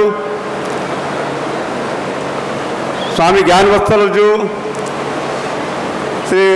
स्वामी श्री परमानिधिज्यू, स्वामी श्री नित्य प्रकाशज्यू, एकल विद्यालय फाउंडेशन का राष्ट्रीय अध्यक्ष महावीर जी घिरैयाज्यू, मंच में विराजमान अन्य व्यक्तित्वहरू, अगाडि बस्नुभएका मेरा अग्रज अभिभावकहरू, समाजसेवी व्यक्तित्वहरू, संघ संस्थाका प्रतिनिधिहरू र हाम्रा वरिष्ठ पत्रकार मेरा मित्र चन्द्रकिशोर झाज्यू, उपस्थित मातृशक्ति बन्धुगण, सञ्चारकर्मी मित्रहरू सबैलाई नेपाल भारत सेवक मञ्चको तर्फबाट, एकल विद्यालय तर्फबाट हार्दिक अभिवादन। स्वामी विवेकानन्दले भनेको थियो बच्चाहरू स्कुल जान्दैन भने हामीले स्कुलले बच्चाहरूको पासमा जानुपर्छ। त्यही क्रममा, त्यही सन्दर्भमा एकल विद्यालयको स्थापना भएको छ। मैं विराटनगर प्राय आता जाता रहता हूँ, सभी हमारे परिचित हैं, किंतु आज का मेरा आना कुछ विशेष महत्व रखता है, क्योंकि हम लोग विश्व प्रसिद्ध अक्षरधाम मंदिर के ख्याति लब्ध स्वामी जनों के साथ आए हैं। आप इस तरह का विशिष्ट कार्यक्रम आयोजित किया, इसके लिए बहुत बहुत साधुवाद एवं नतमस्तक है विराटनगर वासी के प्रति, कोसी प्रदेश के सुधीजन के प्रति। परम आदरणीय स्वामी जी, पुरुषोत्तम स्वामी जी से मेरे मित्र के मार्फत कोई फोन पे संपर्क हुआ और वो संपर्क बढ़ता गया, तो आज उसी की देन है स्वामी जी लोग यहाँ हमारे अनुरोध के ऊपर में यहाँ पधारे हैं। स्वामी जी ने एकल विद्यालय के बारे में अपने विचार रखे, पुरुषोत्तम स्वामी जी ने, और यहाँ का कार्यक्रम के लिए विशेष धन्यवाद। मैं भाई का नाम याद नहीं है, 2 साल पहले काठमांडू में कार्यक्रम था, विराटनगर के भाई ने कहा था स्वामी जी का कार्यक्रम बीरगंज में भी करवाइए, जैसे भी करवाइए, तुरंत करवाइए। तो मैं बोला स्वामी जी का अपनी शेड्यूल रहती है, कभी स्वामी जी ज्ञान वत्सल जी, कभी अमेरिका, कभी लंदन, कभी कहाँ उनकी अपनी रहती है, इसलिए अभी तो संभव नहीं है। लेकिन नेक्स्ट कार्यक्रम जब भी नेपाल में होगा तो मैं विराटनगर में अवश्य कराऊंगा और उसी क्रम में मैं आज स्वामी जी के प्रति आभार प्रकट करता हूँ। वो कार्यक्रम आज विराटनगर में हो रहा है। स्वामी जी कोई कथावाचक नहीं है, ये प्रेरणा के स्रोत हैं। काठमांडू में हमारे मित्र महावीर जी के घर में कार्यक्रम के पश्चात भोजन ग्रहण करने गए थे और उन्होंने एक स्वामी जी को भेंट में एक छोटा सा लिफाफा दिया। स्वामी जी ने उस लिफाफे को बोला ये पैसा एकल विद्यालय में डाल दीजिए। तो स्वामी जी कितने गंभीर है एकल विद्यालय के लिए। हम सभी को भी एकल विद्यालय को कैसे मजबूत करें, कैसे गांव में जो बच्चे हैं उनका कैसे भविष्य आगे बढ़े, उसके लिए हमें सोचना है। विराटनगर के लोग धन्य हैं। समाज में सद्बुद्धि, सामंजस्य एवं समन्वय विस्तार के प्रति स्वामी जनों का अतुलनीय योगदान रहा है। ये हम लोग के सौभाग्य की बात है कि स्वामी जी पहले भी आए थे, दूसरी बार आ रहे हैं अपने खर्च पे कि लोगों को प्रेरणा मिले। इनका समय बहुत व्यस्त रहता है। मैं 6 महीने से प्रयास कर रहा था, किसी तरह उन्होंने अपना समय निकाल करके यहाँ पर आए हैं, हम उसका लाभ लें। सेकंड फेज में दूसरा चैप्टर आ रहा है, उसको हम सुने ध्यान से।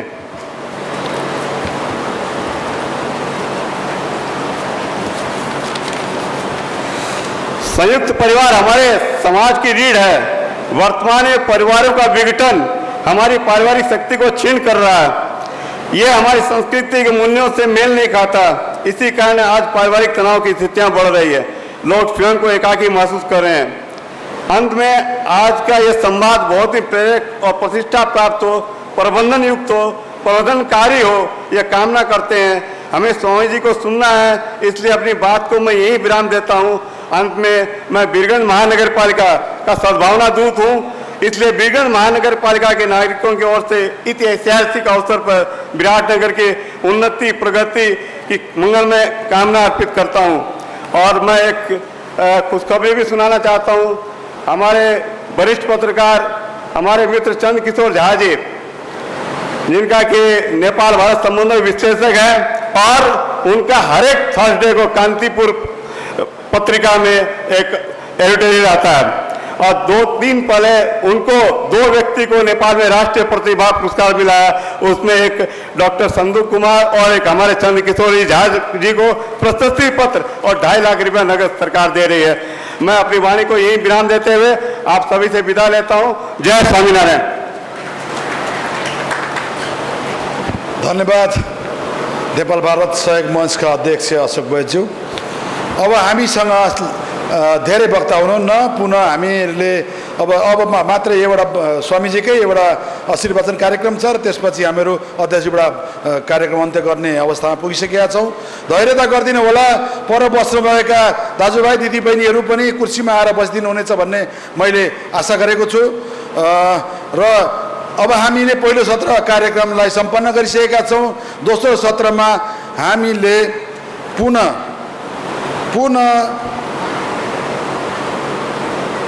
पूज्य स्वामी डाक्टर ज्ञान वत्सल महाराजज्यूलाई नै दोस्रो सेसनको लागि म यहाँ आमन्त्रण गर्दछु। स्वामीज्यू, और एक बात जो करनी थी वो मुझे दी गई थी कि पारिवारिक सुख और पारिवारिक मूल्य के बारे में आप कुछ बात करें, तो हम 5-10 मिनट ये भी बात कर लेते हैं कि हम जो परिवारजन के साथ रहते हैं उनको ठीक तरह से समझना और अपने परिवारजन की सुखाकारी के लिए चिंतित रहना, प्रयत्नशील रहना, वो हमारी एक जिम्मेदारी बनती है। तो उसमें सबसे बड़ी बात, देखो आप अपने बच्चों के शिक्षण के लिए जागृत हो, उसकी बात मुझे नहीं करनी है। आप अपने परिवार की समृद्धि बढ़ाने के लिए जागृत हो, उसकी बात मुझे नहीं करनी है। बात यह करने की है जो हमारे गुरु प्रमुख स्वामी महाराज अक्सर कहा करते थे कि अगर आप अपने परिवारजनों को संस्कारित नहीं करेंगे, तो एक दिन शायद आपके जीवन में यह आ सकता है कि आप अपने परिवारजन मतलब अपनी संपत्ति और संतति दोनों गवा बैठेंगे। तो बचपन से परिवारजनों को संस्कारित करना वो परिवार के मुखिया के रूप में हमारी जिम्मेदारी बनती है। वो संस्कार क्या होते हैं? हम जो BAPS स्वामीनारायण संस्था में देश प्रदेश में दुनिया के 60 देशों में हमारे बच्चों जो जैसे एकल विद्यालय में पढ़ते हैं, उसी तरह हमारे BAPS चिल्ड्रन फोरम में बाल मंडल में बच्चे आते हैं। वहाँ हम संस्कार प्रदान करते हैं। सुबह उठ के भगवान का नाम स्मरण करना उसको संस्कार कहते हैं। फिर नहा धो के पवित्र होके भगवान की पाठ पूजा करना उसको संस्कार कहते हैं।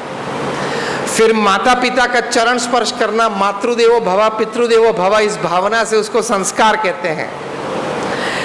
फिर बच्चे पढ़ाई के लिए जाते हैं, वहाँ श्रद्धा से, उत्साह से, एकाग्रता से पढ़ाई करें, उसको संस्कार कहते हैं। जो परिवार में बड़े लोग हैं वो लोग जब नौकरी धंधे पे जाते हैं वहाँ नीतिमत्ता और प्रामाणिकता से काम करें, उसको संस्कार कहते हैं। वहाँ कोई व्यसन न करे, वो संस्कार है। हमारे बच्चे को भी इस प्रकार के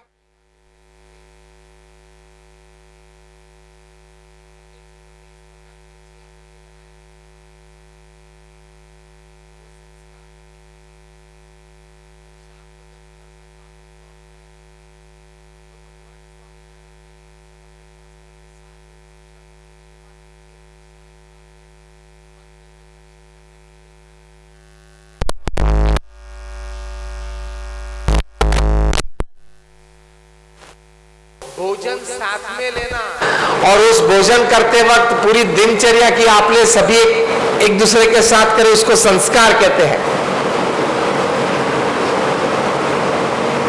फिर प्रमुख स्वामी महाराज ने एक मौलिक बात बताई। अपने परिभ्रमण से, अपने अनुभव से वे कहते थे, क्योंकि जैसे मैंने कहा कि पूरे विश्व में 60 देशों में 18,000 गांव शहर में वे गए, 40 लाख लोगों को व्यक्तिगत मिले, 7.5 लाख पत्र के लिखित उत्तर दिए, 3.5 लाख घर में व्यक्तिगत पधरामणी की। वे कहते थे हर परिवार को हफ्ते में 2 दिन घर सभा करनी चाहिए। वो घर सभा क्या होती है? एक आध्यात्मिक सेशन परिवारजनों के बीच रहता है। सब परिवारजन सब साथ में बैठे होते हैं रात को, रात्रि भोजन के बाद प्रथम 5 मिनट जो भी भगवान के स्वरूप में आपको श्रद्धा, उनका नाम स्मरण समूह में साथ में करना। फिर 10 मिनट के लिए हमारा कोई ग्रंथ, रामायण हो, महाभारत हो, श्रीमद् भगवत गीता हो, भागवत हो, उसका पठन करें। हर रोज अलग अलग व्यक्ति करे, परिवारजन करे। फिर उसमें कौन किसको क्या बात अच्छी लगी वो एक दूसरे के साथ चर्चा करे और फिर भगवान की आरती करके वो सेशन, वो घर सभा पूरी करे। ये हफ्ते में 2 बार आधे घंटे के लिए सब परिवारजन साथ में आए। ये धार्मिक विधि विधान के लिए उसको प्रमुख स्वामी महाराज घर सभा कहते थे। वे पूर्ण आत्मविश्वास के साथ कहते थे कि घर सभा से विश्व शांति होगी। आज हमारे गुरु महंत स्वामी महाराज हैं, उनका ये संकल्प है कि सभी घर में घर सभा हो। आज हम भारत से यहाँ आए हैं, नेपाल में पहली दफा मिल रहे हैं, शायद दूसरी दफा मिले ना मिले जीवन में। आपको ये भेंट देने के लिए आए हैं कि आप ये प्रयोग करना कि हफ्ते में 2 दिन आप घर सभा करने का प्रयत्न करना। परिवार में सुख शांति समृद्धि बढ़ेगी, मैं आपको दावे के साथ कह सकता हूं। आई चैलेंज एंड गारंटी, क्योंकि जो विसंवादितता है परिवार में वो संवादितता में परिवर्तित हो जाएगी। जो छोटे मोटे घर्षण हैं, अभाव अवगुण एक दूसरे के प्रति, कोई समझदारी की स्पष्टता नहीं है, वे दूर हो जाएंगे। सास और बहू के बीच जो अंतर है वो दूर हो गए। ऐसे ही हजारों घटनाएं बनी है घर सभा में, वो पुस्तिका हमने प्रकाशित की है। अगर बच्चों में कम श्रद्धा है, नास्तिक भाव आ गया क्योंकि वातावरण ऐसा है, स्कूल कॉलेज का या मित्र मंडल में, तो आस्तिकता प्रकट होगी घर सभा से, वो भी लाभ होगा। बड़ों का आदर रखना है, वो भाव होगा। तो आप सभी को हमारा एक ये अनुरोध है कि आप ये प्रयोग करना। जैसे आपकी इंडस्ट्रियल प्रोडक्ट ISO होती है तो मार्केट में अच्छी चलती है, वैसे ये भी हमारी एक ISO प्रोडक्ट है। घर सभा भी मार्केट में घर घर चलती है, आप प्रयत्न करना, चलेगी। वो इंटरनेशनल स्टैंडर्ड ऑर्गेनाइजेशन है, ये इंटरनेशनल स्पिरिचुअल ऑर्गेनाइजेशन है, लेकिन है ISO प्रोडक्ट। तो प्रैक्टिकल करना है आपको कि हफ्ते में 2 बार आप प्रयत्न करेंगे, 6 महीने तक करना, आपको जरूर लाभ होगा। आप में से कितने लोग यहां बैठे हो जो मनोमन संकल्प करते हो कि हफ्ते में 2 दिन हम ये घर सभा का प्रयोग घर में करेंगे? हाथ ऊंचा करें आप सभी का अभिनंदन है, क्योंकि प्रमुख स्वामी महाराज जैसे महान संत ने अपने अनुभव से ये बात कही है कि घर सभा से विश्व शांति होगी। क्योंकि घर सभा से what happens in homes happens in societies, what happens in societies happens in the country, what happens in countries happens in the whole world। so घर में जो बात बनती है विश्व में रिफ्लेक्ट होती है, तो वो घर सभा से विश्व शांति होगी। दूसरी एक बात प्रैक्टिकल आपको करनी है, वो तो आपको वचन देना पड़ेगा, प्रतिज्ञा लेनी पड़ेगी। रोज आपके माता पिता का चरण स्पर्श आप करेंगे। अगर माता पिता का स्वर्गवास हो गया है तो उनका फोटो है वो घर में रखना और दीवार पे अच्छी तरह से रखना, कोई शोकेस में बंद करके अंदर मत रखना। साल में एक बार जब दिवाली आती है तब साफ सफाई में पता चलता है कि यहाँ फोटो पड़े हैं, इस प्रकार से नहीं। फोटो वहां रखना और उनके चरण स्पर्श रोज करना, क्योंकि मातृदेवो भव पितृदेवो भव हमारे संस्कार है। यहां से परिवार सुख शांति समृद्धि शुरू होती है। आपको देख के आपके बच्चे को भी ये जीवन में एक अच्छी आदत गिरेगी। क्या आदत? घर से बाहर जाने से पहले वो आपका चरण स्पर्श करेगा। हमारे BAPS स्वामीनारायण संस्था के सभी परिवारों में ये संस्कार है कि हमारे BAPS संस्था के लाखों परिवार देश प्रदेश में हैं। कोई भी परिवार का जन्म, पुरुष या स्त्री हो, छोटा बच्चा या बच्ची हो, घर के बाहर सुबह में जाते पहले माता पिता को पंचांग प्रणाम करते हैं। ये हमारी परंपरा है। तो आपको ये दूसरी प्रतिज्ञा देनी है कि आपको घर के बाहर जाने से पहले आपके माता पिता के चरण स्पर्श करने हैं, हाँ या ना? तो ये हमारे संस्कार होते हैं। और साथ साथ में दूसरे संस्कार की मैंने जो बात की, जीवन में सुखाकारी के लिए और परिवार के भी सुखाकारी के लिए भी आपकी नौकरी और धंधे पे नीतिमत्ता और प्रामाणिकता रखना। नीतिमत्ता और प्रामाणिकता नहीं रहेंगे तो आज नहीं तो कल, कल नहीं तो परसों, परसों नहीं तो 1 साल, 5 साल, 10 साल के बाद भी आपके जीवन में तकलीफ आ सकती है, हाँ या ना? बड़ों के जीवन में आई है। अभी वहां हमारे देश में, भारत में, मुंबई में एक बड़े परिवार में झगड़ा चालू हुआ है। 11,000 करोड़ का मामला है। सुप्रीम कोर्ट में हियरिंग चालू हुआ है और आमने सामने पार्टी कौन है? सगी मां और सगा बेटा, बायोलॉजिकल मदर एंड सन आमने सामने आ गए हैं 11,000 करोड़ की प्रॉपर्टी में। और अभी 1-2 हफ्ते के पहले उस लड़के ने, मतलब वो तो पुख्त वय के हैं, उन्होंने जाहिर किया, स्टेटमेंट की, मुझे डर लग रहा है कि मेरी मां मेरा खून करवा देगी।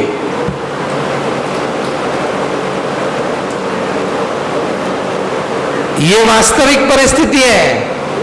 अब 11,000 करोड़ कम रुपए हैं। अरे 11,000 करोड़ में से 100 करोड़ मिल जाता है तो भी पूरी जिंदगी मर्सिडीज में घूमता है। लेकिन लोभ वृत्ति, राग द्वेष की वृत्ति, ये दोनों वृत्ति परिवार में चली। जिस विषय की हम चर्चा कर रहे हैं, जिस विषय का प्रवचन कर रहे हैं, पारिवारिक सुख, लोभ वृत्ति और राग द्वेष की वृत्ति परिवार में चली तो परिवार दुखी तो होगा, साथ साथ बर्बाद भी हो जाएगा। 70-80 साल का जीवन है, समझदारी से जीना है। कुछ कम मिला भगवान की इच्छा, कुछ ज्यादा मिला भगवान की इच्छा। थोड़ा संतोष का भाव रखना जीवन में जरूरी है, तो परिवार में आनंद मिलेगा। साथ साथ तीसरी बात यह है कि परिवार में आप मुख्य ब्रेड विनर हो तो आपकी वजह से ही परिवार चल रहा है, ऐसा कभी अहम भाव मन मत आने देना। परिवार में एक छोटा सा 2 महीने का बच्चा है, उसकी एक निर्दोष झलक, मतलब उस निर्दोष हास्य की झलक भी आपको 8 घंटे के काम के स्ट्रेस से बाहर ला सकती है। तो परिवार सुखाकारी के लिए मुख्य व्यक्ति जो महीने में 1 लाख रुपया लाता है, उसका जो भोग है, उसकी जो हिस्सेदारी है, उतना ही भोग और हिस्सेदारी एक छोटे 2 महीने के लड़के का भी है। ये समझ के परिवार में सब परिवारजन समान है, इस भाव से परिवार में रहना, तो परिवार में सुख शांति और आनंद बढ़ेंगे। तो 3 बातें मैंने आपको की परिवार सुखाकारी के लिए। प्रथम बात, परिवारजनों को संस्कारित करना है। दूसरी बात, नौकरी धंधे पे नीतिमत्ता और प्रामाणिकता रखना है। और तीसरी बात, परिवार में सभी के प्रति प्रेम भाव रखना है, ईर्ष्या या राग द्वेष नहीं रखना है, सभी समान है, इस भाव से रहना है। तो जीवन में और परिवार में सुख शांति आनंद हमेशा बने रहेंगे। तो आप सभी के लिए हम प्रार्थना करते हैं भगवान स्वामीनारायण के चरणों में, भगवान श्री राम, भगवान श्री कृष्ण के चरणों में, और हमारे गुरु प्रमुख स्वामी महाराज और महान स्वामी महाराज के चरणों में, कि आप सभी के हृदय में इस प्रकार की भावना, आपके मन में इस प्रकार के विचार स्थिर रहे, ताकि आप अपने परिवारजनों को इस मनुष्य जीवन में सुखाकारी प्रदान कर सके। आप सभी का बहुत आभार। जय स्वामीनारायण।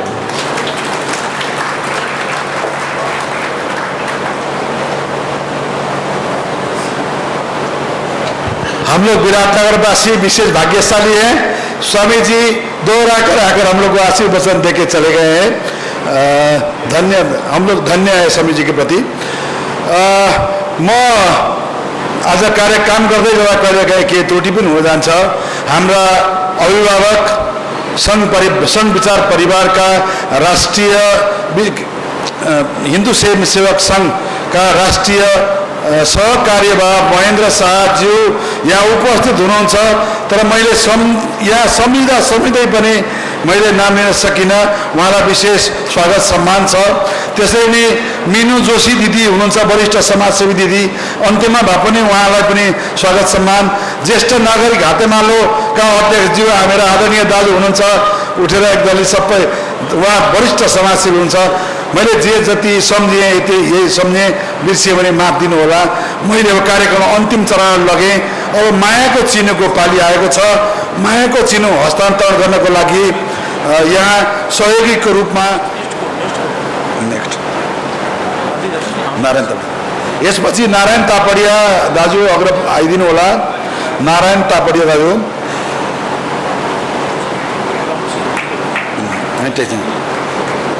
पुरुषोत्तम स्वामीज्यूलाई मायाको चिन्ह प्रदान गरिदिनु हुन श्री नारायण तापडिया ज्यूलाई अनुरोध गर्दछु। पुरुषोत्तम स्वामीज्यूलाई मायाको चिन्ह प्रदान गरिदिनु होला। नारायण तापडिया ज्यू।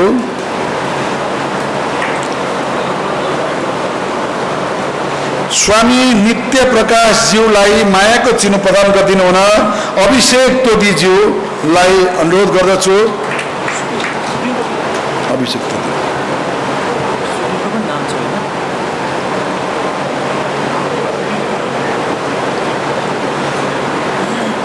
लेके जाइए। त्यसै गरी नेपाल भारत सहयोग मञ्चका अध्यक्ष अशोक कुमार वैद्यजीलाई मायाको चिन्ह दिन शिवरतन जोशीज्यूलाई, शिवरतन जोशी हाम्रो यस कार्यक्रमको हनुमान, यो कार्यक्रम सम्पन्न गर्ने कुरामा दिल खोलेर बोल्नुपर्छ। म एउटा कार्यक्रम सञ्चालकको हिसाबबाट जे देखेँ, शिवरतनजी नभएको भए आज हामी यो कार्यक्रम खल्लै हुन्थ्यो होला। उहाँको अतुलनीय योगदानलाई कदर गर्दै आज उहाँलाई मायाको चिनो समेत प्रदान गरिदिनु हुन अनुरोध गर्दछु। अशोक वैद्यज्यूलाई,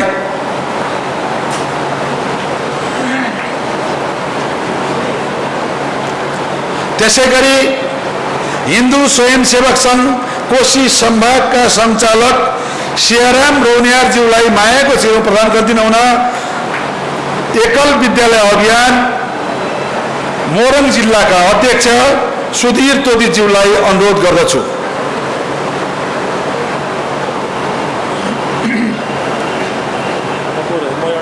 तपाईँको केमा छ? तपाईँको चाटो त के भयो? कसको छ? ए झन्नै बिर्सिएको।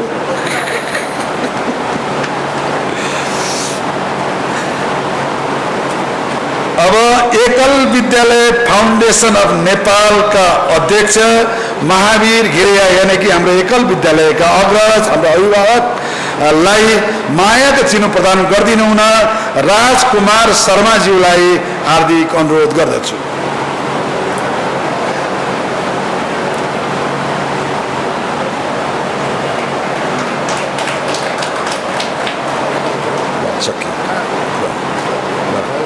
धन्यवाद सबैलाई। अब हामी कार्यक्रम अन्त्यमा आएका छौँ। अन्त्यमा आएका छौँ। आज यहाँ उपस्थित प्रमुख अतिथि, मुख्य अतिथि, विशेष अतिथि, अतिथिज्यूहरू लगायत यहाँ उपस्थित विभिन्न तबकाका हाम्रा सधैँ व्यक्तित्वहरूलाई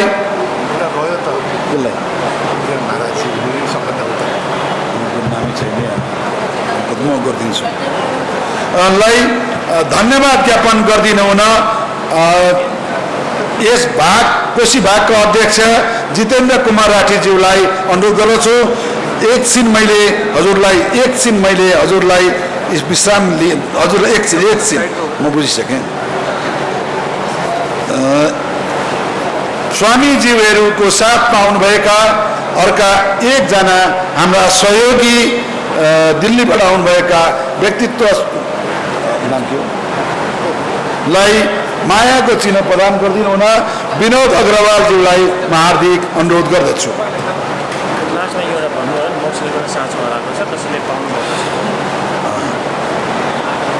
विनोद अग्रवालजी, स्वामी, यहाँ एउटा मोटरसाइकलको चाबी हराएको हामी कहाँमा छ, कसैको भए लिएर जानु होला। धन्यवाद। ल ठिक छ। अब धन्यवाद ज्ञापन गरिदिनु हुन म जितेन्द्र राठीज्यूलाई अनुरोध गर्दछु।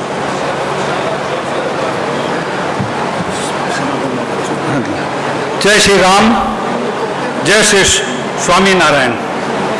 आजको यस कार्यक्रमका अध्यक्ष श्री नन्दकिशोर राठीज्यू, हमारा प्रमुख अतिथि प्रदेश प्रमुख माननीय श्री परशुराम खापुङज्यू, उहाँ अहिले सायद जानुभएको छ। स्वामीनारायण मन्दिरका पुरुषोत्तम स्वामीज्यू, आजका प्रमुख वक्ता डाक्टर ज्ञान बस्वल स्वामीज्यू, श्री नित्य प्रकाश स्वामीज्यू,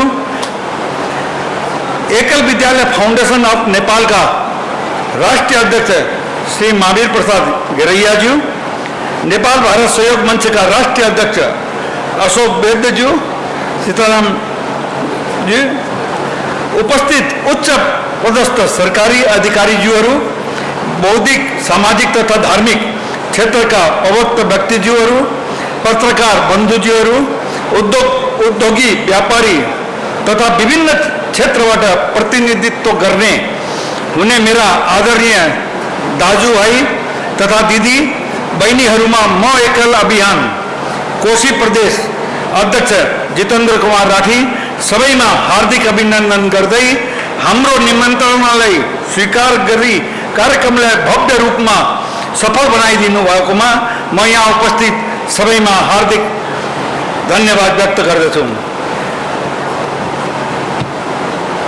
प्रमुख अतिथि हाम्रो प्रदेश प्रमुख मान्य श्री परशुराम खाउजूले आफ्नो व्यस्तताका बावजुद पनि हाम्रो निमन्त्रणालाई स्वीकार गरी यस कार्यक्रमलाई समय प्रदान गर्नुभएकोमा म उहाँलाई विशेष धन्यवाद दिन चाहन्छु।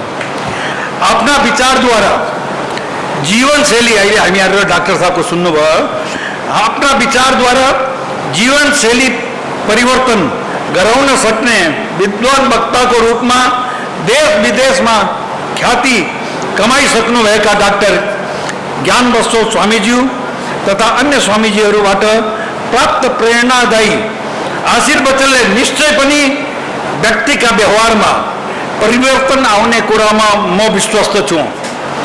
स्वामीजीहरूबाट प्राप्त आशीर्वचनलाई हामी सबैले व्यवहारमा उतार्न प्रयास गर्यो भने, गर्न सक्यो भने व्यक्ति मात्र होइन समाज नै परिवर्तन हुन सक्छ।